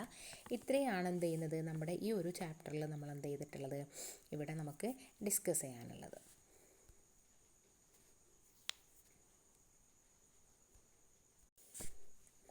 ഇനി നമുക്ക് ഡിസ്കസ് ചെയ്യാനുള്ളത് നമ്മുടെ യൂണിറ്റ് 5 കുറിച്ചാണ്. എന്താ യൂണിറ്റ് 5? ഫോറസ്റ്റ് റിസോഴ്സിനെ കുറിച്ചാണ് നമുക്ക് പറയാനുള്ളത്. ഇപ്പോൾ ഫോറസ്റ്റിനെ കുറിച്ച്, ഫോറസ്റ്റിൻ്റെ വിഭവങ്ങളെക്കുറിച്ചും ഇതിനെക്കുറിച്ചൊക്കെ നമ്മൾ ഡീറ്റെയിൽഡ് ആയിട്ടാണ് എന്ത് ചെയ്യുന്നത്, ഈ ഒരു യൂണിറ്റിൽ നമ്മൾ ഡിസ്കസ് ചെയ്യുന്നത്. അപ്പോൾ നമുക്ക് ഫസ്റ്റ് ഇവിടെ എന്ത് ചെയ്യാം, നമ്മുടെ forest as A resources, forest as A resource എന്നുള്ള ഭാഗത്ത് നമുക്ക് ജസ്റ്റ് ഈ ഒരു ഫോറസ്റ്റിനെ കുറിച്ച് നമുക്ക് എന്ത് ചെയ്യാം, ഒന്ന് ജസ്റ്റ് നോക്കാം. എന്താണ് ഇവിടെ ഫോറസ്റ്റ് ആസ് എ റിസോഴ്സ് എന്നുള്ള ഭാഗത്ത് എന്തൊക്കെ കാര്യങ്ങളാണ് നമ്മൾ ഡിസ്കസ് ചെയ്യുന്നത്. Forest are our treasures which are provide as wide variety of commodities such as a timber, fuel, food, fodder, fiber, fruits, herbal drugs, cosmetics and many types of raw materials used by the industries. നമുക്കറിയാം പല ആവശ്യങ്ങൾക്ക് വേണ്ടി നമ്മൾ ഈ ഒരു ഫോറസ്റ്റിനെയും forest വിഭവങ്ങളെയും നമ്മൾ എന്ത് ചെയ്യുന്നുണ്ട്, ഡിപ്പെൻഡ് ചെയ്യുന്നു. മരങ്ങൾക്ക് വേണ്ടിയിട്ടും ഔഷധ സസ്യങ്ങൾക്ക് വേണ്ടിയിട്ടും മരുന്നുകൾക്ക് വേണ്ടിയിട്ടും കോസ്മെറ്റിക്സിന് വേണ്ടിയിട്ടും അല്ലേ, ഇങ്ങനെ പല വ്യവസായശാലകൾക്ക് വേണ്ടിയിട്ടൊക്കെ നമ്മൾ എന്ത് ചെയ്യുന്നുണ്ട്, ഇങ്ങനെയുള്ള ഫോറസ്റ്റിൻ്റെ വിഭവങ്ങളെ നമ്മൾ എന്ത് ചെയ്യുന്നുണ്ട്, ഡിപ്പെൻഡ് ചെയ്യുന്നുണ്ട്. A great variety of mammals and birds which are live in the forest serve as useful living resources. നമുക്കറിയാം അല്ലേ, ഒരുപാട് പക്ഷികളും മൃഗങ്ങളും എല്ലാം ഈ ഒരു ഫോറസ്റ്റിൻ്റെ അറ്റ്മോസ്ഫിയറിൽ ജീവിക്കുന്നുണ്ട്. Forest play great role in soil formation, water conservation, regenerating oxygen. നമുക്കറിയാമല്ലേ, ഫോറസ്റ്റുകൾ എന്ന് പറയുന്നത് എന്താണ്, സോയിൽ ഫോർമേഷനെ ഹെൽപ്പ് ചെയ്യുന്ന ഒന്നാണ്, വാട്ടർ കൺസർവേഷൻ ചെയ്യുന്ന ഒന്നാണ് അല്ലേ, ഈ ഒരു വെള്ളത്തിനെ സംരക്ഷിക്കുന്നതും മണ്ണിൻ്റെ ഈ ഒരു ഇതിനെയൊക്കെ രൂപീകരിക്കുന്നതും, അതേപോലെ തന്നെ നമ്മുടെ ഓക്സിജനെ റീജനറേറ്റ് ചെയ്യുന്നതൊക്കെ ആരാണ്, നമ്മുടെ ഫോറസ്റ്റാണ്. അപ്പോൾ ഫോറസ്റ്റ് എന്ന് പറയുന്നത് വലിയ ഒരു ഇമ്പോർട്ടൻ്റ് ആയിട്ടുള്ള ഒരു ഫാക്ടറായിട്ടാണ് നമ്മളിവിടെ പറയുന്നത്. ഇനി നമ്മൾ നെക്സ്റ്റ് ഇവിടെ ജസ്റ്റ് പറയുന്നുണ്ട്, ഇവിടെ നമ്മൾ പറയുന്നുണ്ട് ഈ താഴെ പിക്ചറിന് താഴെ നമ്മൾ പറയുന്നുണ്ട്, broadly all the above mention functions performed by the forest can be categorised under 3 major headings. Economic significance, ecological, social. അപ്പോൾ നമ്മൾ മുകളിൽ ഓൾറെഡി നമ്മളിതിൻ്റെ ഫങ്ഷൻസിനെ കുറിച്ചും കാര്യങ്ങളെക്കുറിച്ചൊക്കെ നമ്മൾ പറഞ്ഞോളൂ. ഈ ഫോറസ്റ്റിൻ്റെ ഫങ്ഷൻസിനെ കുറിച്ചും കാര്യങ്ങളെക്കുറിച്ചൊക്കെ നമ്മൾ പറഞ്ഞു. ഇനി നമ്മൾ ജസ്റ്റ് ഇവിടെ താഴെ പറയുന്നത് ഈ ഫോറസ്റ്റുമായി ബന്ധപ്പെട്ട 3 കാറ്റഗറീസ് ആയിട്ടുള്ള കാര്യങ്ങളാണ് നമ്മൾ പറയുന്നത്. ഫോറസ്റ്റിൽ വിഭവങ്ങളെ നമ്മൾ 3 രീതിയിൽ പറയുന്നുണ്ട്. ഇക്കണോമിക് സിഗ്നിഫിക്കൻസ് പറയുന്നുണ്ട്, ഇക്കോളജിക്കലായിട്ട് നമ്മൾ യൂസ് ചെയ്യുന്നുണ്ട്, അതേപോലെ തന്നെ നമ്മൾ എന്ത് ചെയ്യുന്നുണ്ട്, സോഷ്യലായിട്ട് നമ്മൾ പറയുന്നുണ്ട്. അപ്പോൾ ഇനി നമ്മൾ ജസ്റ്റ് ഫസ്റ്റ് ഇവിടെ ഡിസ്കസ് ചെയ്യുന്നത് എന്താണ്, നമ്മുടെ ഇക്കണോമിക് സിഗ്നിഫിക്കൻസിനെ കുറിച്ചാണ് നമ്മളിവിടെ പറയുന്നത് അല്ലേ. ഫോറസ്റ്റ് എന്നുള്ളത് എങ്ങനെയാണ് നമ്മുടെ ഒരു സാമ്പത്തിക പ്രാധാന്യമുള്ള ഒരു വിഷയമാകുന്നത്. നമുക്കറിയാം ഫോറസ്റ്റ് എന്ന് പറയുന്നത് ലാർജസ്റ്റ് അവൈലബിൾ റിന്യൂവബിൾ റിസോഴ്സാണ് അല്ലേ. നമുക്ക് റീകൺസ്ട്രക്റ്റ് ചെയ്യാവുന്ന റിന്യൂവബിൾ ചെയ്യുന്ന ഒരു റിസോഴ്സാണ് ഫോറസ്റ്റ് എന്ന് പറയുന്നത് അല്ലേ. അപ്പോൾ എന്താണ്, ഇതിൽ നമുക്ക് ഒരുപാട് വെറൈറ്റി ഓഫ് ഗുഡ്സ് ആൻഡ് സർവീസൊക്കെ നമുക്കിതിൽ ഇൻക്ലൂഡാണ്. ഫുഡുണ്ട്, ഫോഡറുണ്ട്, ഫ്യൂവലുണ്ട് അല്ലേ. ഇപ്പോൾ വുഡ് നമ്മൾ എന്ത് ചെയ്യുന്നുണ്ട്, നമ്മളെ വീട് നിർമ്മിക്കാൻ നമ്മൾ യൂസ് ചെയ്യുന്നുണ്ട്. ഫർണിച്ചേഴ്സിന്, മാച്ചിന്, പ്ലഫ്സിന്, ബ്രിഡ്ജസിന്, ബോട്ടിന് അല്ലേ, പാലം നിർമ്മിക്കാൻ, ബോട്ട് നിർമ്മിക്കാൻ, ഇതിനൊക്കെ നമ്മൾ എന്ത് യൂസ് ചെയ്യുന്നുണ്ട്, നമ്മൾ ഈ ഒരു മരം യൂസ് ചെയ്യുന്നുണ്ട്. ഈ ഫോറസ്റ്റ് പ്രൊഡക്ട്സുകൾ എന്ത് ചെയ്യുന്നുണ്ട്, tannins, gums, spices, waxes, honey, Musk അല്ലേ. ഇതെല്ലാം നമ്മളെ ആവശ്യത്തിന് വേണ്ടി നമ്മൾ യൂസ് ചെയ്യുന്നുണ്ട് അല്ലേ. ഫോറസ്റ്റിൽ നിന്നും ഈ ഗമ്മുകളൊക്കെ ഉണ്ടാക്കുന്ന മരങ്ങളുണ്ട്, അതേപോലെ സ്പൈസ്, വാക്സസ് അല്ലേ. ഇങ്ങനെയുള്ള ഒരുപാട് ഇക്കണോമിക് ആയിട്ടുള്ള സിഗ്നിഫിക്കൻസ് നമ്മളെവിടെ പറയുന്നുണ്ട്, ഈ ഫോറസ്റ്റുമായി ബന്ധപ്പെട്ട് നമ്മൾ പറയുന്നുണ്ട്. അതേപോലെ തന്നെ fruit, leaves, Roots and tubes of plants for the food or forest tribes. ഈ ഗോത്ര വിഭാഗങ്ങളായിട്ടുള്ള ആളുകൾ അധികവും ജീവിക്കുക ഈ ഒരു ഫോറസ്റ്റിലാണ്. അതുകൊണ്ട് തന്നെ ഇവർക്കുള്ള ഈ ഒരു ഫുഡും ഇവർ ഫുഡ് കഴിക്കുന്നത് ഈ ഫ്രൂട്ട്സിൻ്റെ ലീവ്സ് ഇങ്ങനെയുള്ള സംഗതികളൊക്കെയാണ് എന്ത് ചെയ്യുന്നത്, ഇവർ കഴിക്കും കാര്യങ്ങളൊക്കെ ചെയ്യുന്നത്. ഇതാണ് ഫോറസ്റ്റിൻ്റെ ഇക്കണോമിക് സിഗ്നിഫിക്കൻസ് ആയിട്ട് നമ്മളിവിടെ പറഞ്ഞിട്ടുള്ളത്. ഇനി നമുക്കിതിൽ പറയാനുള്ളത് നമ്മൾ ഇക്കണോമിക് സിഗ്നിഫിക്കൻസ് അല്ലേ, ഫോറസ്റ്റിൻ്റെ ഒന്നാമത്തെ കാറ്റഗറി ആയിട്ടുള്ള ഇക്കണോമിക് സിഗ്നിഫിക്കൻസിനെ കുറിച്ചാണ് നമ്മൾ പറഞ്ഞു. ഇനി നമ്മൾ രണ്ടാമത് ഇതിൽ പറയുന്നത് ഇക്കോളജിക്കൽ സിഗ്നിഫിക്കൻസ് ആണ് നമ്മൾ പറയുന്നത്. നമ്മൾ ഫോറസ്റ്റിൻ്റെ ഇക്കോളജിക്കൽ സിഗ്നിഫിക്കൻസ് ആണ് നമ്മൾ പറയുന്നത്. അപ്പോൾ അതിൻ്റെ ഒരു ആവാസ മേഖലയുമായി ബന്ധപ്പെട്ട കാര്യങ്ങളാണ് നമ്മളിതിൽ പറയുന്നത്. ഇതുമായി ബന്ധപ്പെട്ട സബ് പോയിന്റുകൾ നമ്മൾ പറയുന്നുണ്ട്. അപ്പം as mentioned above, forest perform certain functions like moderation of global climate, supporting natural ecological system and process. അപ്പോൾ ഇതുമായി ബന്ധപ്പെട്ട ഈ ഒരു ഇക്കോളജിക്കൽ സിഗ്നിഫിക്കൻസുമായി ബന്ധപ്പെട്ട 3 പോയിന്റുകൾ നമ്മൾ എന്ത് ചെയ്യുന്നുണ്ട്, ഇതിൽ നമ്മൾ പറയുന്നുണ്ട്. അതിൽ ഫസ്റ്റ് നമ്മൾ പറയുന്നത് മോഡറേഷൻ ഓഫ് ഗ്ലോബൽ ക്ലൈമറ്റ്. ഈ ഒരു ഗ്ലോബൽ ക്ലൈമറ്റിൻ്റെ ഒരു മോഡറേഷനാണ് നമ്മൾ പറയുന്നത്.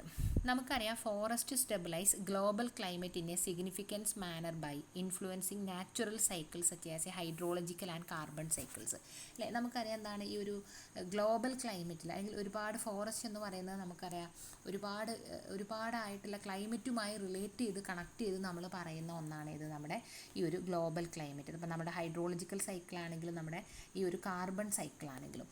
ഇപ്പം നമുക്കറിയാം എന്താണ് നമ്മുടെ ഈ ഒരു ഏറ്റവും കൂടുതൽ മഴയൊക്കെ ലഭിക്കുന്നത് എവിടെയാണ്, ഈ ഫോറസ്റ്റ് ഏരിയകളാണ്. കാരണം നമുക്കറിയാം ഈ ഒരു പ്ലാന്റ്സുകൾ എന്ന് പറയുന്നത് പ്ലാന്റ്സുകൾ ഈ കാർബൺ ഡൈ ഓക്സൈഡ് സ്വീകരിക്കുന്നുണ്ട് ഈ ഒരു ഫോട്ടോസിന്തസിസ് പ്രോസസ്സ് വഴി. അതുകൊണ്ട് തന്നെ നമുക്കറിയാം എന്താണ് ചൂട് കുറവുള്ളത് എവിടെയാണ്, ഫോറസ്റ്റിലാണ്. അപ്പോൾ ഒരു ക്ലൈമറ്റിനെ മോഡറേറ്റ് ചെയ്യുന്ന വലിയ പങ്ക് നമുക്ക് എന്തിന് വഹിക്കുന്നുണ്ട്, നമ്മുടെ ഫോറസ്റ്റുകൾ വഹിക്കുന്നുണ്ട്. ഈ ഒരു ക്ലൈമറ്റിനെ മോഡറേറ്റ് ചെയ്യുന്ന അല്ലെങ്കിൽ അതിനെ സ്വാധീനിക്കുന്ന ഒരു ഘടകം തന്നെയാണ് നമ്മുടെ ഈ ഒരു ഫോറസ്റ്റ് എന്ന് നമ്മൾ പറയുന്നത്. അപ്പോൾ കാർബൺ ഡൈ ഓക്സൈഡ് അവിടെ ഫിക്സഡ് ആയിരിക്കും. അതേപോലെ തന്നെ നമുക്കറിയാം എന്താണ് ഒരുപാട് ഗുണങ്ങൾ എന്ത് ചെയ്യുന്നുണ്ട്, നമ്മുടെ ഈ ഒരു റിസർവിയർ ആയിട്ട് നമ്മൾ എന്ത് ചെയ്യുന്നുണ്ട്, ഈ ഒരു ഫോറസ്റ്റിനെ നമ്മൾ പറയുന്നുണ്ട്. അപ്പോൾ ഈ ഒരു ക്ലൈമറ്റുമായി റിലേറ്റ് ചെയ്ത് ഒരുപാട് സംഗതികൾ നമ്മൾ ഈ ഒരു ഫോറസ്റ്റുമായി നമ്മൾ കണക്ട് ചെയ്ത് നമ്മൾ എന്ത് ചെയ്യുന്നുണ്ട്, പറയുന്നുണ്ട് അല്ലേ. ഇപ്പം അതേപോലെ തന്നെ നമ്മൾ ഓക്സിജൻ്റെ കലവറയായിട്ടാണ് നമ്മൾ എന്തിനെ പറയുന്നത്, നമ്മൾ ഫോറസ്റ്റിനെ നമ്മൾ പറയുന്നത്.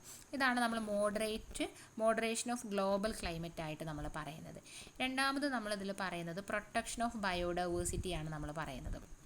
എന്താ പ്രൊട്ടക്ഷൻ ഓഫ് ബയോഡൈവേഴ്സിറ്റി എന്ന് പറയുന്നത്, നമ്മുടെ ഫോറസ്റ്റിൻ്റെ ബയോഡൈവേഴ്സിറ്റി ജൈവ വൈവിധ്യങ്ങളെ നമ്മൾ എന്ത് ചെയ്യണം, സംരക്ഷിക്കപ്പെടണം, പ്രൊട്ടക്റ്റ് ചെയ്യണം. അപ്പോൾ ഫോറസ്റ്റ് എന്ന് പറയുന്നത് greatest repository of biodiversity on the land as they provide ideal conditions for the survival growth of living organisms അല്ലേ. നമുക്കറിയാം ഒരുപാട് വൈവിധ്യങ്ങളുടെ കലവറ എന്നറിയപ്പെടുന്നത് എന്താണ്, നമ്മുടെ ഫോറസ്റ്റ് ആണ് അല്ലേ. ഫോറസ്റ്റാണ് വൈവിധ്യങ്ങളുടെ കലവറ എന്ന് നമ്മൾ അറിയപ്പെടുന്നത്. കാണപ്പെടുന്നത്.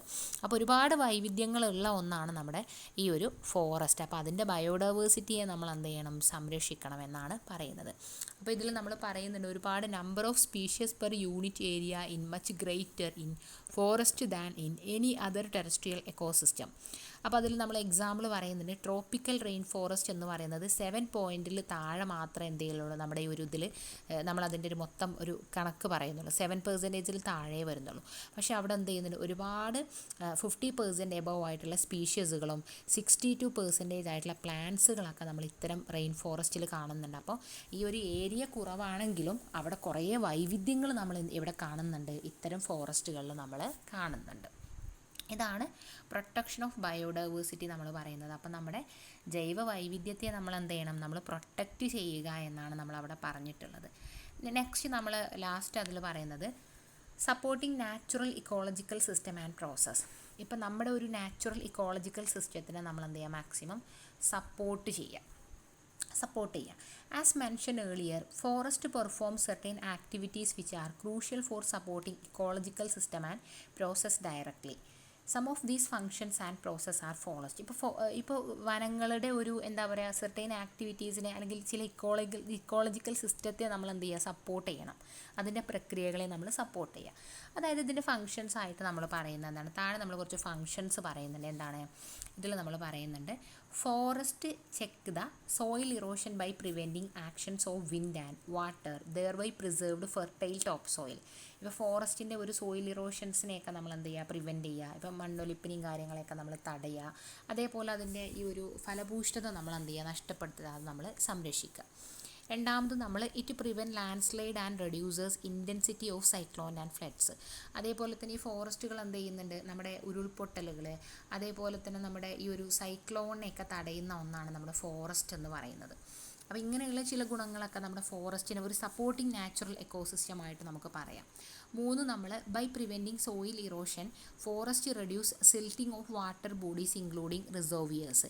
അതായത് നമ്മുടെ ഈ ഒരു സോയിൽ ഇറോഷൻസ് ഒക്കെ, അതായത് മണ്ണൊലിപ്പൊക്കെ നമ്മൾ തടയുകയാണെന്നുണ്ടെങ്കിൽ അല്ലെങ്കിൽ ഈ ഒരു ഫോറസ്റ്റ് കൊണ്ട് നമുക്ക് ഇങ്ങനെ ചെയ്യാൻ കഴിയുമെങ്കിൽ നമ്മൾ ഈ ഒരു വാട്ടർ ബോഡീസിൽ ഈ ചളികളൊക്കെ അടിഞ്ഞുകൂടുന്നത് എന്ത് ചെയ്യും, കുറയും. കാരണം ഈ ഒരു സോയിൽ ഇറോഷൻ ഉണ്ടാകുമ്പോഴാണല്ലോ ഈ വാട്ടർ ബോഡീസിൽ കുളം, പുഴകൾ ഇങ്ങനെയുള്ള സ്ഥലങ്ങളിൽ തോടുകളിലൊക്കെ എന്ത് ചെയ്യുന്നത്, വെള്ളം എന്താ പറയുക, ഈ തടാകങ്ങളിലൊക്കെ വെള്ളം ചളി കെട്ടിക്കിടക്കുന്നത് അല്ലേ, വെള്ളവും ഈ ഒരു മഴവെള്ളവും അതോ അതിൻ്റെ കൂടെ ഈ ഒരു സോയിൽ ഇറോഷനൊക്കെ ഉണ്ടാകുമ്പോൾ സ്വാഭാവികമായിട്ട് ചെളി കെട്ടിക്കിടക്കും.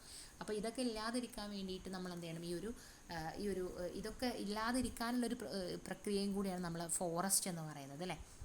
പിന്നെ നമ്മൾ പറയുന്നത് forest improve air quality by absorbing toxic gases and particulate matter അല്ലേ. നമുക്കറിയാം ഫോറസ്റ്റുകൾ എന്ത് ചെയ്യുന്നുണ്ട്, നമ്മുടെ എയർ ക്വാളിറ്റിയെ ഗുണമുള്ള ഒരു അല്ലേ നമ്മുടെ ഒരു അന്തരീക്ഷ വായു തരുന്നുണ്ട്. അതേപോലെ തന്നെ ടോക്സിക് ആയിട്ടുള്ള ഗ്യാസസുകളെ, കാർബൺ ഡൈ ഓക്സൈഡ് പോലെയുള്ള ഗ്യാസസുകളെ അബ്സോർബ് ചെയ്യുന്നുണ്ട് നമ്മുടെ വനങ്ങൾ. Then next protect watershed and ensure perennial supplies of fresh water. അതേപോലെ ഈ വാട്ടർ ഷെഡുകളെയൊക്കെ എന്ത് ചെയ്യുന്നുണ്ട്, പ്രൊട്ടക്റ്റ് ചെയ്യുന്ന ഒന്നാണ് ഇത് നമ്മുടെ ഈ ഒരു വനങ്ങൾ എന്ന് പറയുന്നത്. അപ്പോൾ ഇത്രയാണ് നമ്മൾ എന്ത് ചെയ്യുന്നത്, നമ്മുടെ ഈ ഒരു വനങ്ങളെക്കുറിച്ച് നമ്മൾ ജസ്റ്റ് ഇവിടെ പറഞ്ഞിട്ടുള്ള ഇവിടെ supporting natural ecological system and പ്രോസസ്സിങ്ങിൽ നമ്മൾ പറഞ്ഞിട്ടുള്ളത്. ഇനി നമ്മളിതിൽ നെക്സ്റ്റ് പറയുന്നത് മൂന്നാമത്തെ മെയിൻ പോയിന്റ് കേട്ടോ. അവിടെ നമ്മൾ എക്കണോമിക്കൽ സിഗ്നിഫിക്കൻസ് പറഞ്ഞു, ഇക്കോളജിക്കൽ സിഗ്നിഫിക്കൻസ് പറഞ്ഞു. ഇക്കോളജിക്കൽ സിഗ്നിഫിക്കൻസിൽ നമ്മൾ കുറച്ച് 3 പോയിന്റുകൾ നമ്മൾ അതിൻ്റെ സബ് പോയിന്റുകൾ നമ്മൾ പറഞ്ഞു. ഇനി നമുക്ക് പറയാനുള്ളത് സോഷ്യോ കൾച്ചറൽ സിഗ്നിഫിക്കൻസിനെ കുറിച്ചാണ് നമ്മൾ പറയുന്നത്. ഈ ഫോറസ്റ്റ് എന്ന് പറയുന്നത് ഒരു സോഷ്യോ കൾച്ചറൽ സിഗ്നിഫിക്കൻസുമായി ബന്ധപ്പെട്ട് കിടക്കുന്ന ഒന്നാണ് നമ്മുടെ ഫോറസ്റ്റ് എന്ന് പറയുന്നത് അല്ലേ. നമുക്കറിയാം ആദിമ മനുഷ്യരൊക്കെ വന്നിട്ടുള്ളത് എങ്ങനെയാണ്, ഈ ഒരു എന്താ പറയുക, ഫോറസ്റ്റ് എന്ന് പറയുന്നത് part of our social and cultural ethos since the inception of civilization. We find sign of such culture bond even in today modern and materialistic life. നമുക്കറിയാം എന്താണ് നമ്മുടെ ഫോറസ്റ്റ് എന്ന് പറയുന്നത്, നമുക്ക് aesthetic and recreational and spiritual value. ഇപ്പോൾ നമുക്കൊരു beautiful ആയിട്ടുള്ള അല്ലെങ്കിൽ ഒരു എസ്തെറ്റിക് ആയിട്ടുള്ള ഒരു വാല്യൂ നൽകുന്ന ഒന്നാണ് നമ്മുടെ ഈ ഒരു ഫോറസ്റ്റ്. അതുകൊണ്ട് തന്നെ ഇതൊരു സോഷ്യോ കൾച്ചറൽ സിഗ്നിഫിക്കൻസ് അല്ലേ, പ്രാധാന്യം നമുക്ക് നൽകുന്ന ഒന്നാണ് ഇത് നമ്മുടെ ഫോറസ്റ്റ് എന്ന് നമ്മൾ പറയുന്നത്. ഇനി നമ്മൾ ഡിസ്കസ് ചെയ്യുന്നത് നെക്സ്റ്റ് ടോപ്പിക്കാണ് ഡീഫോറസ്റ്റേഷൻ കോസസ് ആൻഡ് കോൺസിക്വൻസസ്. ഈ വനനശീകരണത്തെക്കുറിച്ചാണ് നമ്മൾ പറയുന്നത്. ഈ വനനശീകരണത്തിൻ്റെ കാരണങ്ങൾ എന്തൊക്കെയാണ്, കോസസുകൾ എന്തൊക്കെയാണ്, അതിൻ്റെ കോൺസിക്വൻസസുകളും നമ്മൾ പറയുന്നുണ്ട്, അനന്തരഫലങ്ങളും നമ്മൾ എന്ത് ചെയ്യുന്നുണ്ട് ഇവിടെ നമ്മൾ പറയുന്നുണ്ട്. അപ്പോൾ ഇത് നമ്മളെ എക്സാമിന് ഇതിൽ ചോദിച്ചിട്ടുണ്ട്. ഈ കോസസ് ഓഫ് ഡീഫോറസ്റ്റേഷൻ്റെ പോയിന്റുകൾ വെച്ചിട്ട് നമ്മളടുത്ത് ചോദിച്ചിട്ടുണ്ട്. നിങ്ങൾ ഒബ്ജക്റ്റീവ് ടൈപ്പ് എക്സാമിന് ഈ ക്വസ്റ്റ്യൻസിൽ ഓപ്ഷൻസ് ഒക്കെ തന്നിട്ട് ചോദിച്ചിട്ടുണ്ട്. അപ്പോൾ എന്താ നമ്മൾ ഡീഫോറസ്റ്റേഷൻ നമ്മൾ പറയുന്നത് എന്താണ്? Deforestation refers to the permanent removal of destruction of indigenous forest. അല്ലേ, നമ്മൾ തുടർച്ചയായിട്ട് നമ്മുടെ ഈ ഒരു വനങ്ങളെ നമ്മൾ നശിപ്പിക്കുക എന്നുള്ളതാണ്. ടുഡേ ഇറ്റ് ഹാസ് ബീൻ റഫ്ലി estimated that indigenous forest cover continues 21% of earth's land surface. ഇപ്പോൾ നമ്മുടെ ഒരു എർത്തിൻ്റെ ലാൻഡ് സർഫേസിൽ നമ്മളെ ഫോറസ്റ്റ് എന്ന് പറയുന്നത് നമ്മൾ 21% കവർ ചെയ്തുകൊണ്ടിരിക്കുന്നത്.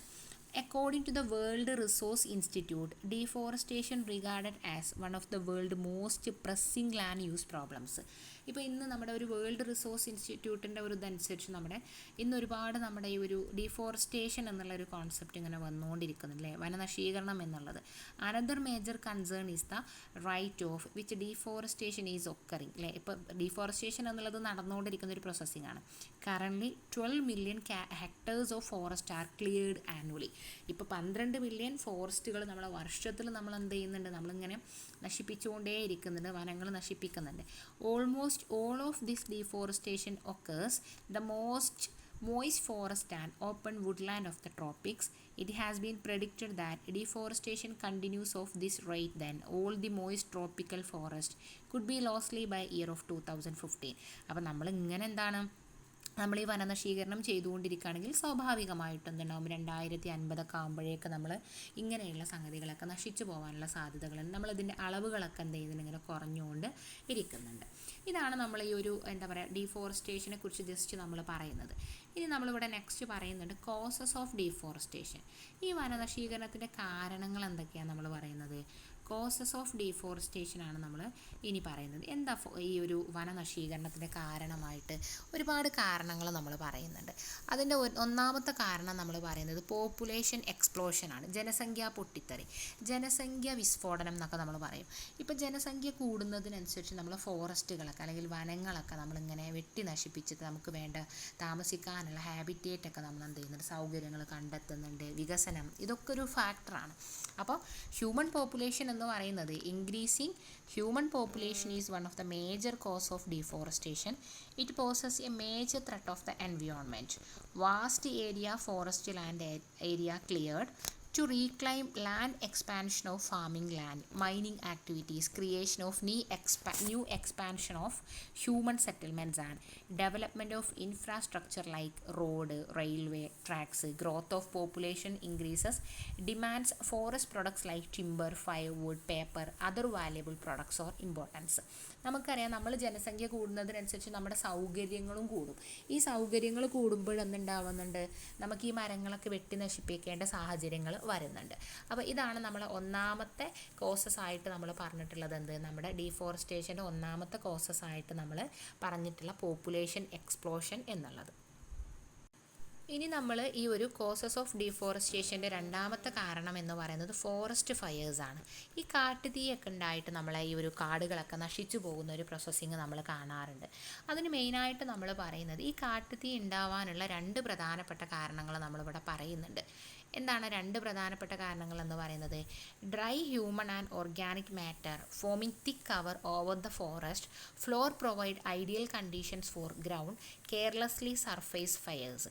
Throwing burning cigarette and stubs on dried foliage can light and fire. നമുക്കറിയാം, ഈ വരണ്ട് നിൽക്കുന്ന സാഹചര്യത്തിൽ അല്ലേ, നമ്മുടെ ഈ ഒരു ഫോറസ്റ്റൊക്കെ വരണ്ടിരിക്കുന്ന സമയത്ത് എന്നാൽ ചെറിയ സ്പാർക്ക് മതി അത് സ്പ്രെഡ് ആവാൻ, അല്ലേ, തീ സ്പ്രെഡ് ആവാൻ. അപ്പം നമ്മളുടെ മനുഷ്യരുടെ അശ്രദ്ധ മൂലം ഇപ്പോൾ സിഗരറ്റ് കുട്ടികളോ ഇങ്ങനെയുള്ള സ്റ്റബ്സൊക്കെ എന്ത് ചെയ്യാം, നമ്മൾ താഴെ എന്തെങ്കിലും ലൈറ്റോ എന്തെങ്കിലും ഫയർ ചെയ്യുന്ന സമയത്ത് ഇത് കത്തിപ്പടരാനുള്ള സാധ്യതകളുണ്ട്. ഇത് നമ്മുടെ ഈ ഒരു ഫോറസ്റ്റ് ഫയേഴ്സ് ഉണ്ടാവാനുള്ള സാധ്യതയായിട്ട് നമ്മൾ പറയുന്നുണ്ട്. രണ്ടാമത് നമ്മൾ പറയുന്നത് crowd fire take place in densely populated forest where tree tops may catch fire by heat produced by the constant rubbing against each other. നമ്മളിങ്ങനെ ചൂടായി നല്ല ചൂട് ഹീറ്റായി നിൽക്കുന്ന സമയത്ത് ഈ കാറ്റ് വരുന്ന സമയത്ത് മരങ്ങൾ തമ്മിൽ അങ്ങോട്ടും ഇങ്ങോട്ടും ഉരസുന്നുണ്ട്. ആ ഉരസുന്ന സമയത്ത് എന്തുണ്ടാവുന്നുണ്ട്? തീ ഉണ്ടാവുന്നുണ്ട്. മെജോറിറ്റി ഫോറസ്റ്റ് ഫയേഴ്സും ഉണ്ടാകുന്നത് എങ്ങനെയാണ്? ഈ ഒരു പ്രോസസ്സിങ്ങിലൂടെയാണ് നമ്മൾ പറയുന്നത്. ഇനി നമ്മൾ മൂന്നാമത്തെ കാരണം എന്ന് പറയുന്നത് ഗ്രേസിങ് ഓഫ് ആനിമൽസ്. എന്താ ഗ്രേസിങ് ഓഫ് ആനിമൽസ് എന്ന് പറഞ്ഞാൽ നമ്മൾ കന്നുകാലികളെയൊക്കെ മേയ്ക്കുമ്പം സ്വാഭാവികമായിട്ടും നമ്മൾ കന്നുകാലികൾ തുടർച്ചയായിട്ട് ഇങ്ങനെ ചവിട്ടി മെതിച്ച് ഇങ്ങനെ മേയുന്ന സമയത്ത് മണ്ണിൻ്റെ ഫലഭൂയിഷ്ഠത നഷ്ടപ്പെടുന്നുണ്ട്. ഇതെല്ലാം വനനശീകരണത്തിലേക്ക് കാരണമാകുന്നുണ്ട് എന്നാണ് പറയുന്നത്. അപ്പം trampling of the forest soil in the cause of overgrazing by livestock has far-reaching effects such as a loss of porosity. അപ്പോൾ നമ്മളെന്താണ് ഇങ്ങനെ ഈ കന്നുകാലികളൊക്കെ ചവിട്ടി മെതിക്കുന്ന സമയത്ത് സ്വാഭാവികമായിട്ടും മണ്ണിൻ്റെ ഈ ഒരു സുഷിരത നഷ്ടപ്പെടുന്നുണ്ട്. ഈ മണ്ണൊലിപ്പ് ഉണ്ടാവാനുള്ള സാധ്യതയുണ്ട്. മണ്ണിൻ്റെ ഫെർട്ടിലിറ്റിയൊക്കെ നഷ്ടപ്പെടാനുള്ള സാധ്യതയുണ്ട്. ഇതൊക്കെ നഷ്ടപ്പെടുമ്പോൾ സ്വാഭാവികമായിട്ടും അത് പ്ലാന്റ്സുകളെയും എന്ത് ചെയ്യുന്നുണ്ട്? ബാധിക്കുന്നുണ്ട്. ഇതാണ് നമ്മളെ ഗ്രേസിങ് ആനിമൽസ് ആയിട്ട് നമ്മൾ പറയുന്നത്. ഇനി ലാസ്റ്റ് ഇതിൽ നമ്മൾ പറയുന്നത് എന്താണ്? ലാസ്റ്റത്തെ കാരണമായിട്ട് നമ്മൾ പറയുന്നത് കോസസ് ഓഫ് ഡീഫോറസ്റ്റേഷൻ ആയിട്ട് നമ്മൾ നാലാമത്തെ കാരണം പറയുന്നത് എന്താണ്? പെസ്റ്റ് അറ്റാക്കാണ് നമ്മൾ പറയുന്നത്. നമുക്കറിയാം ചെറിയ പ്രാണികളൊക്കെ ഈ മരങ്ങളെ അറ്റാക്ക് ചെയ്യാറുണ്ട്. ഈ മണ്ടരി പോലത്തെ രോഗങ്ങളൊക്കെ പല ഒരു ഇതിൽ നിന്നും സ്പ്രെഡ് ചെയ്യാൻ എളുപ്പമാണ്. അപ്പോൾ പെസ്റ്റ് അറ്റാക്സ് എന്ന് പറയുന്നത് pest destroy trees by eating the leaves boring into shoot and by spreading disease. ഈ മരത്തിൻ്റെ ഇലകളെ തണ്ടുകളെയൊക്കെ ബാധിക്കുന്ന ഇങ്ങനെ സ്പ്രെഡ് ചെയ്യുന്ന അസുഖങ്ങളാണ്. ഇത് ഒന്നിൽ നിന്നും ഒന്നിലേക്ക് ഇങ്ങനെ പെട്ടെന്ന് സ്പ്രെഡ് ആകുമ്പോൾ ഈ മരങ്ങൾക്ക് കേടുപാടുകൾ വരികയും മരം മുറിഞ്ഞു വീഴാനും നശിക്കാനുള്ള കാരണങ്ങളായിട്ട് നമ്മൾ പറയുന്നുണ്ട്. അപ്പോൾ ഇത്രയാണ് നമ്മുടെ ഈ 4 പോയിന്റുകളാണ് നമ്മുടെ കോസസ് ഓഫ് ഡീഫോറസ്റ്റേഷനിൽ നമ്മൾ പറയുന്നത്. Population explosion, forest fires, gracing animals, pest attacks. അപ്പോൾ ഇത് നമ്മളോട് ക്വസ്റ്റ്യൻ ആയിട്ട് ചോദിച്ചിട്ടുണ്ട്. ഡീഫോറസ്റ്റേഷൻ്റെ കോസസുകൾ ചോദിച്ചിട്ട് നമ്മൾ ഇതിൽ പെടുന്നത് അല്ലെങ്കിൽ പെടാത്തത് എന്നുള്ള രൂപത്തിലൊക്കെ ചോദിക്കാറുണ്ട്.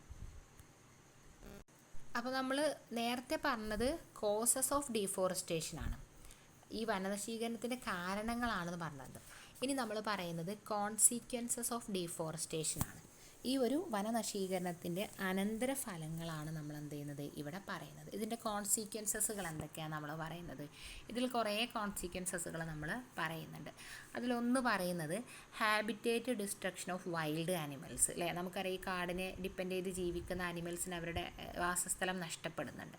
Animals are deprived of food and shelter. ഇപ്പോൾ മരങ്ങളിൽ താമസിക്കുന്ന ഈ ഒരു ആനിമൽസ് ആണെങ്കിൽ അവർക്ക് അവരുടെ ഫുഡും ഷെൽട്ടറൊക്കെ നഷ്ടപ്പെടുന്നുണ്ട്. രണ്ടാമത് നമ്മൾ പറയുന്നത് increased soil erosion due to reduction of vegetation cover. അതേപോലെ തന്നെ നമ്മൾ ഈ ഒരു എന്താ പറയുക ഈ സോയിൽ ഇറോഷൻസ് ഒക്കെ കൂടുന്നുണ്ട്. ഈ ഒരു മണ്ണൊലിപ്പും കാര്യങ്ങളൊക്കെ കൂടും ഈ ഒരു ഡീഫോറസ്റ്റേഷൻ വരുമ്പോൾ. 3 reduction in the oxygen liberate by plants through photosynthesis. നമുക്കറിയാം എന്താണ് ഈ എന്താ പറയുക reduction in the oxygen liberated by plants through photosynthesis. ഈ ഫോട്ടോസിന്തസിസ് പ്രകാരമാണ് കാർബൺ ഡൈ ഓക്സൈഡ് സ്വീകരിക്കുകയും ഓക്സിജൻ റിലീസ് ചെയ്യുന്നത് അല്ലേ. അപ്പോൾ ഇതിൻ്റെയൊക്കെ ഒരു അളവ് എന്ത് ചെയ്യുന്നുണ്ട്? കുറയുന്നുണ്ട്. മരങ്ങൾ കുറയുമ്പോൾ ഇതിൻ്റെ അളവും കുറയും. പിന്നെ 4 increase in pollution due to burning of wood and due to reduction in carbon dioxide fixation by plants. അതേപോലെ തന്നെ നമ്മുടെ പൊല്യൂഷൻസ് ഒക്കെ ഈ ബേണിംഗ് വുഡ് നമ്മൾ ബേൺ ചെയ്യുന്ന സമയത്ത് ഈ പൊല്യൂഷൻസും കാര്യങ്ങളൊക്കെ ഉണ്ടാവുന്നുണ്ട്. അതേപോലെ തന്നെ എന്താ ചെയ്യുന്നുണ്ട്? നമ്മുടെ ഈ കാർബൺ ഡൈ ഓക്സൈഡ് ഫിക്സേഷൻ പ്ലാന്റുകൾ ഫിക്സ് ചെയ്യുന്ന ഈ കാർബൺ ഡൈ ഓക്സൈഡിൻ്റെ ഇതൊക്കെ എന്ത് ചെയ്യുന്നുണ്ട്? കുറയുന്നുണ്ട്. 5 നമ്മൾ പറയുന്നത് decrease in availability of forest products. ഈ ഫോറസ്റ്റിനെ ഡിപ്പെൻഡ് ചെയ്ത് നമ്മൾ ഡിപ്പെൻഡ് ചെയ്യുന്ന ഈ പ്രൊഡക്റ്റുകൾ എന്ത് ചെയ്യുന്നുണ്ട്? അതിൻ്റെ അളവുകളൊക്കെ കുറയും. പിന്നെ നമ്മൾ പറയുന്നത് 6 loss of plant animal microbial diversity. പ്ലാന്റുകൾ നഷ്ടപ്പെടും, ആനിമൽസുകൾ നഷ്ടപ്പെടും. അങ്ങനെ എല്ലാ വൈവിധ്യങ്ങളും എന്ത് ചെയ്യുന്നുണ്ട്? വനങ്ങളെ ഡിപ്പെൻഡ് ചെയ്ത് ജീവിക്കുന്ന എല്ലാ വൈവിധ്യങ്ങളും നഷ്ടപ്പെടും. 7 പറയുന്നത് scarcity of fuel wood and deterioration of economy and quality of life of people residing near forest. ഇപ്പോൾ ഫോറസ്റ്റിനോടനുബന്ധിച്ച് ജീവിക്കുന്ന ആളുകൾക്ക് അവരുടെ സാമ്പത്തികമായിട്ടുള്ള നഷ്ടവും അവരുടെ ഒരു ക്വാളിറ്റി ലൈഫൊക്കെ എന്ത് ചെയ്യുന്നുണ്ട്? കുറയാനുള്ള അല്ലെങ്കിൽ അധപതിക്കാനുള്ള സാധ്യതകൾ പറയുന്നുണ്ട്. Then next lowering of the water table due to more run off and resulting increased use of underground water. ഈ മഴവെള്ളമൊക്കെ അങ്ങനെ കുത്തിയൊലിച്ചു വരുന്നത് കൊണ്ട് തന്നെ എന്ത് ചെയ്യുന്നുണ്ട്? ഒരുപാട് ഈ ഒരു അണ്ടർഗ്രൗണ്ട് വാട്ടർ ഇൻക്രീസ് ചെയ്യാനുള്ള സാധ്യതകളുണ്ട്. അതേപോലെ തന്നെ എന്ത് ചെയ്യുന്നുണ്ട്? ഈ ഒരു ഇതിനെയൊക്കെ കൂടുതൽ ഇങ്ങനെയുള്ള സംഗതി സോയിൽ ഇറോഷൻസ് റൺ ഓഫ് പോലെയുള്ള സംഗതികളൊക്കെ ഉണ്ടാവുന്നുണ്ട്. പിന്നെ last rise in carbon dioxide level in the air due to burning of vegetation and caused global warming. നമുക്കറിയാം നമ്മളിങ്ങനെ ഈ കത്തിക്കുന്നതിലൂടെ അന്തരീക്ഷത്തിൽ എന്ത് ചെയ്യുന്നുണ്ട്, കാർബൺ ഡൈ ഓക്സൈഡിൻ്റെ അളവ് കൂടുന്നുണ്ട്. അപ്പോൾ അത് ആഗോളതാപനത്തിന് കാരണമാകുന്നുണ്ട്. കാരണം പ്ലാന്റ്സുകളാണ് കാർബൺ ഡൈ ഓക്സൈഡ് സ്വീകരിക്കുന്ന ആളുകൾ. അപ്പോൾ ഈ പ്ലാന്റ്സുകളൊക്കെ നശിപ്പിച്ചു കഴിഞ്ഞാൽ ഈ കാർബൺ ഡൈ ഓക്സൈഡ് അന്തരീക്ഷത്തിൽ നിറയുകയും ആഗോളതാപനത്തിന് കാരണമാവുകയും ചെയ്യുന്നുണ്ട്. ഇനി നമ്മളിതിൽ പറയുന്നത് ഇതുവരെ നമ്മൾ ഈ ഒരു വനത്തിനെ എങ്ങനെ നശീകരണം എങ്ങനെ ഉണ്ടാവുന്നുണ്ട്, അതിൻ്റെ അനന്തര ഫലങ്ങളാണ് നമ്മളിപ്പോൾ പറഞ്ഞുകൊണ്ടിരുന്നത്. ഇനി അതുമായി ബന്ധപ്പെട്ട് നമ്മൾ പറയുന്ന മറ്റൊരു ഭാഗമാണ് conservation and management of forest resource. എങ്ങനെയാണ് നമ്മൾ ഈ പല മാനേജ്മെൻറ്റിലൂടെയും എങ്ങനെയാണ് നമ്മുടെ ഈ വനങ്ങളെ നമ്മൾ സംരക്ഷിക്കേണ്ടത്, അതാണ് നമ്മളിവിടെ പറയുന്നത്. ഇങ്ങനെ ഈ വനങ്ങളെ സംരക്ഷിക്കുന്നത് നമ്മൾ പല പല സംഗതികളും നമ്മൾ എന്ത് ചെയ്യുന്നുണ്ട്, ഇതിനു വേണ്ടിയിട്ട് നമ്മൾ കൊണ്ടുവരുന്നുണ്ട്. അപ്പോൾ നമ്മൾ ഇന്ത്യ എന്ത് ചെയ്തിട്ടുണ്ട്, a strong policy has been adopted by our Indian government to protect forest and plan more trees. Some of the conservation measure practised in India and other plans of the world are. അപ്പോൾ നമ്മുടെ India എന്ത് ചെയ്യുന്നുണ്ട്, ഇപ്പോൾ വിദേശ രാജ്യങ്ങളൊക്കെ ഒരുപാട് മെത്തേഡുകൾ adopt ചെയ്യുന്നുണ്ട്. അതുപോലെ തന്നെ ഇന്ത്യയും എന്ത് ചെയ്യുന്നുണ്ട്, ഈ വനങ്ങളെ സംരക്ഷിക്കാൻ വേണ്ടിയിട്ടുള്ള പല നയങ്ങളും അല്ലെങ്കിൽ പോളിസികളും എന്ത് ചെയ്യുന്നുണ്ട്, ഇന്ത്യ അഡോപ്റ്റ് ചെയ്തിട്ടുണ്ട്. അപ്പോൾ ആ പോളിസികളൊക്കെയാണ് നമ്മൾ താഴെ എന്ത് ചെയ്യുന്നത്, പോയിൻ്റ് ആക്കിയിട്ട് നമ്മൾ പറയുന്നുണ്ട്. ഫസ്റ്റ് വൺ നമ്മൾ പറയുന്നത് increase in area of forest plantations. ഇതിൽ പറയുന്നത് നമ്മൾ എന്ത് ചെയ്യുക, നമ്മളെ ഫോറസ്റ്റിൻ്റെ പ്ലാന്റേഷൻ നട്ടുപിടിപ്പിക്കുന്ന സ്ഥലം നമ്മൾ ഒന്നുകൂടെ വൈഡാക്കുക. കാരണം എന്താണ്, നമ്മുടെ ഈ ഒരു ഇത്തരം സ്ഥലങ്ങൾ നമ്മൾ കൂട്ടുക, നമ്മളെ ആവശ്യത്തിന് വേണ്ട, ഇപ്പം നമ്മൾ പല ആവശ്യത്തിനും ടിമ്പർ, വിറക്, അതേപോലെ ഫോഡർ, പുല്ലായിട്ടും പല രീതിയിലും നമ്മൾ എന്ത് ചെയ്യുന്നത്, ഈ ഫോറസ്റ്റിനെ ഡിപ്പെൻഡ് ചെയ്യുന്നത്. അപ്പോൾ അതുകൊണ്ട് തന്നെ നമ്മൾ തന്നെ ഇത് നട്ട് നനയ്ക്കുന്ന സമയത്ത് എന്താണ്, നമുക്ക് നമ്മളെ ആവശ്യത്തിന് നമുക്ക് യൂസ് ചെയ്യാൻ കഴിയും. അപ്പോൾ എന്ത് ചെയ്യുക, tree plantation can be raised in vacant of unused land. ഇപ്പോൾ നമ്മൾ യൂസ് ചെയ്യാത്ത ലാൻഡുകൾ, അതേപോലെ തന്നെ നമ്മുടെ റെയിൽവേ ട്രാക്റ്റിൻ്റെ സൈഡിൽ, റോഡ് സൈഡുകളിൽ, ഇവിടെയൊക്കെ നമ്മൾ എന്ത് ചെയ്യുക, ആവശ്യം ഇല്ലാത്ത ഇവിടെ ഒഴിഞ്ഞു കിടക്കുന്ന എല്ലാ സ്ഥലത്തും നമ്മൾ എന്ത് ചെയ്യുക, ഈ ഒരു മരം നട്ടുപിടിപ്പിക്കുക. അപ്പം നമുക്ക് എന്ത് ചെയ്യുക, കൂടുതലായിട്ട് നമുക്ക് ഈ ഒരു പ്ലാന്റുകളെ, ഈ ഒരു ഫോറസ്റ്റുകളെ നമുക്ക് സേവ് ചെയ്യാൻ സാധിക്കുന്നുണ്ട്. രണ്ടാമത് നമ്മൾ പറയുന്നത് developing alternative source and promoting substitute. ഇപ്പം നമ്മൾ എന്ത് ചെയ്യുക, ഈ ഫോറസ്റ്റിനെ ഡിപ്പെൻഡ് ചെയ്യാതെ അതിന് പകരമായിട്ട് നമ്മൾ യൂസ് ചെയ്യുന്ന അൾട്ടർനേറ്റീവ് ആയിട്ടുള്ള സോഴ്സുകൾ നമ്മൾ കൊണ്ടുവരിക. സബ്സ്റ്റിറ്റ്യൂട്ടായിട്ട് നമ്മൾ അതിന് വേണ്ട സബ്സ്റ്റിറ്റ്യൂട്ടായിട്ടുള്ള പ്രൊഡക്ട്സുകൾ നമ്മൾ യൂസ് ചെയ്യുക. ഇപ്പോൾ നമുക്കറിയാം എന്താണ്, നമ്മുടെ ഈ ഒരു എന്താ പറയുക, ഈ പേപ്പർ, സ്പോർട്സ് ഗുഡ്സ്, ഇതൊക്കെ നമ്മൾ ഈ ഒരു മരം ഡിപ്പെൻഡ് ചെയ്ത് കിട്ടുന്നതാണല്ലോ. അപ്പോൾ ഇതിന് പകരമായിട്ട് നമ്മൾ എന്ത് ചെയ്യുക, അതിന് അൾട്ടർനേറ്റ് ആയിട്ടുള്ള സോഴ്സുകൾ നമ്മൾ കണ്ടെത്തുക, അതിന് പകരമായിട്ട് നമ്മൾ യൂസ് ചെയ്യുന്ന സാധനങ്ങൾ നമ്മൾ ഉപയോഗിക്കുക. അങ്ങനെയാകുമ്പോൾ ഈ വനങ്ങളെ നമ്മൾ നശിപ്പിക്കൂല. പിന്നെ നമ്മൾ പറയുന്നത് എന്താണ്, increase the area forest permanently reserved for timber productions. അതേപോലെ തന്നെ ഈ ഒരു എന്താ പറയുക, ഈ ഒരു ടിമ്പർ പ്രൊഡക്ഷൻസിനെയൊക്കെ നമ്മൾ റിസർവ് ചെയ്യുക. അതേപോലെ തന്നെ നമ്മൾ പെർമനൻ്റായി എന്താ പറയുക, ഈ ഒരു പെർമനൻ്റായി തന്നെ വെക്കുക. അപ്പോൾ അതുപോലെ തന്നെ ഈ ഒരു ഫോറസ്റ്റിൻ്റെ ഇത്തരം ഏരിയകളെയൊക്കെ നമ്മൾ സംരക്ഷിക്കുക. അതിനെയൊക്കെ നമ്മൾ എന്ത് ചെയ്യുക, നമ്മൾ കറക്റ്റ് രൂപത്തിൽ എന്ത് ചെയ്യുക, അതിനെ റിസർവ് ചെയ്യുക. ഇപ്പോൾ നമുക്കറിയാം എന്താണ്, പല ആവശ്യങ്ങൾക്കും നമ്മൾ എന്ത് ചെയ്യുന്നുണ്ട്, നമ്മുടെ ഈ ഒരു ഫോറസ്റ്റിനെ നമ്മൾ ഡിപ്പെൻഡ് ചെയ്യേണ്ടി വരുന്നുണ്ട്. അപ്പോൾ അതിനൊക്കെ നമ്മൾ വേണ്ട രീതിയിൽ അതിൻ്റെ ഒരു ഫോറസ്റ്റിനെ പെർമനൻ്റ് ആയിട്ട് നമ്മൾ കൊണ്ട് നടക്കുക. പിന്നെ നമ്മൾ നാലാമത് പറയുന്നത് adoption promotion of sustainable management of forest. ഇതിൽ നമ്മൾ എന്ത് ചെയ്യുക, പുതിയ മെത്തേഡുകളൊക്കെ വേണമെങ്കിൽ നമുക്ക് അഡോപ്റ്റ് ചെയ്യാം. അതായത് നമുക്ക് ഒരിക്കലും എന്താണ്, നമ്മുടെ ഈ ഒരു ഇക്കോളജിക്കൽ വാല്യൂസ് നഷ്ടപ്പെടുത്താത്ത, not be degraded and if possible they should be improved. അത് സിൽവി കൾച്ചർ മാനേജ്മെൻറ്റ് എന്ന് പറഞ്ഞാൽ എന്താണ്, നമ്മുടെ ബയോഡൈവേഴ്സിറ്റിയെ നശിപ്പിക്കാതെ, സോയിൽ ഇറോഷൻ ഇല്ലാതെ, ഇതിനൊക്കെ കൺട്രോൾ ചെയ്തുകൊണ്ട് സോയിൽ ഫെർട്ടിലിറ്റി ഒന്നും കുറയാതെ നമ്മൾ കൊണ്ടുവരുന്ന ഒരു മെത്തേഡാണ് സിൽവി കൾച്ചർ എന്ന് പറയുക. ഇതിന് മരങ്ങളുടെ ഈ പ്രൊട്ടക്ഷൻസിനും വേണ്ടി നമ്മൾ കൊണ്ടുവരുന്ന ഒരു എന്താ പറയുക, ഒരു സസ്റ്റൈനബിൾ മാനേജ്മെൻറ്റാണ് നമ്മൾ എന്താണ് അഡോപ്റ്റ് ചെയ്യുന്ന ഒരു മെത്തേഡാണ് നമ്മൾ സിൽവി കൾച്ചർ എന്ന് പറയുന്നത്. അപ്പോൾ ഇങ്ങനെയുള്ള മെത്തേഡുകൾ നമ്മൾ കൊണ്ടുവരാം. പിന്നെ നമ്മൾ പറയുന്നത് എന്താണ്, developing reliable mechanism information base and regular monitoring. അതേപോലെ തന്നെ നമ്മൾ ഈ ഒരു ഇതിനെക്കുറിച്ചൊക്കെ അറിയാൻ വേണ്ടിയിട്ട് നമ്മൾ വിശ്വസനീയമായിട്ടുള്ള ഈ ഒരു റെഗുലറായിട്ട് നമ്മൾ മോണിറ്റർ ചെയ്യാൻ പറ്റുന്ന സംഗതികളൊക്കെ നമ്മൾ കൊണ്ടുവരിക. ഇപ്പോൾ ഫോറസ്റ്റുകളിലൊക്കെ എന്ത് ചെയ്യുക, അപ്പോൾ നമ്മൾ ക്യാമറകൾ അല്ലെങ്കിൽ റിമോട്ട് സെൻസിങ് ടെക്നോളജിയൊക്കെ യൂസ് ചെയ്യുക. കാരണം നമുക്കിതിൻ്റെ കൂടുതൽ വിവരങ്ങളും കാര്യങ്ങളൊക്കെ അറിയാൻ വേണ്ടിയിട്ട് ഇത്തരം ടെക്നോളജീസ് നമ്മൾ എന്ത് ചെയ്യുക, ഇതിൽ നമ്മൾ യൂസ് ചെയ്യുക. അപ്പോൾ നമുക്ക് കൂടുതൽ ഇതിൻ്റെ വിവരങ്ങളും കാര്യങ്ങളൊക്കെ നമുക്ക് ലഭിക്കും. ദെൻ നമ്മൾ ആറാമത്തെ പോയിൻ്റായിട്ട് നമ്മൾ പറയുന്നത് establishing effective system of fighting forest fires. നമ്മൾ ഈ ഒരു കാട്ടുതീകളെ തടയാനുള്ള കൂടുതൽ എഫക്റ്റീവായിട്ടുള്ള സിസ്റ്റംസ് ഒക്കെ എന്ത് ചെയ്യുക, നമ്മൾ കൊണ്ടുവരിക. അതാണ് ആറാമത് പറയുന്നത്. ഏഴാമത് നമ്മൾ പറയുന്നത് strictly enforced law to deal the unauthorized cutting of trees. നിയമപരമല്ലാതെ സമ്മതമില്ലാതെ ഈ മരങ്ങളൊക്കെ മുറിക്കുന്നതിന് കർശനമായിട്ടുള്ള നിയമങ്ങൾ നമ്മൾ കൊണ്ടുവരിക. അങ്ങനെയാകുമ്പോൾ വനങ്ങൾ നശിക്കൂലല്ലോ. പിന്നെ നമ്മൾ പറയുന്നത് എന്താണ്, എട്ടാമത്തത് എന്താണ്, promoting agro forestry and social forestry. എന്താ promoting agro forestry and social forestry എന്ന് പറയുന്നത്? ഇതിലും നമ്മളെന്താണ്, ഈ റൂറൽ പീപ്പിൾസ് എന്ത് ചെയ്യുക, ഈ ഗ്രാമീണ ജനങ്ങൾ എന്ത് ചെയ്യുന്നത്, അവരുടെ ആവശ്യങ്ങൾക്ക് വേണ്ടി ഒരു മരങ്ങളെ, ഈ ഒരു ട്രീസിനെ ഡിപ്പെൻഡ് ചെയ്യുന്നതിന്, ഈ വിറകിനും ആവശ്യങ്ങൾക്കൊക്കെ വേണ്ടിയിട്ട്. അപ്പോൾ നമ്മൾ എന്ത് ചെയ്യുക, നമ്മളെ ആവശ്യത്തിന് ഫുട്പാത്തുകൾ, റോഡ് സൈഡുകൾ, ലോങ് സൈഡുകൾ, റെയിൽവേ ട്രാക്സിലൊക്കെ നമ്മൾ മരം നട്ടുപിടിപ്പിച്ചിട്ട് നമ്മളെ ആവശ്യത്തിന് വേണ്ടി നമ്മൾ ചെയ്യുക. അങ്ങനെയാകുമ്പോൾ നമുക്ക് എന്താണ്, ഇത് മരങ്ങളെ നമുക്ക് പ്രൊട്ടക്റ്റ് ചെയ്യാം. അതാണ് promoting agro forestry and social forestry എന്ന് നമ്മൾ പറയുന്നത്. പിന്നെ നമ്മൾ ലാസ്റ്റ് പറയുന്നത് എന്താണ്, participatory forest management and rights. ഇപ്പോൾ ഈ ഒരു ഫോറസ്റ്റ് മാനേജ്മെൻറ്റുമായി നമ്മൾ പാർട്ടിസിപ്പേറ്റ് ചെയ്ത് അതിൻ്റെ അവകാശങ്ങളും അതിൻ്റെ നിയമങ്ങളൊക്കെ ഉണ്ട് നമ്മൾ കൊണ്ടുവരിക.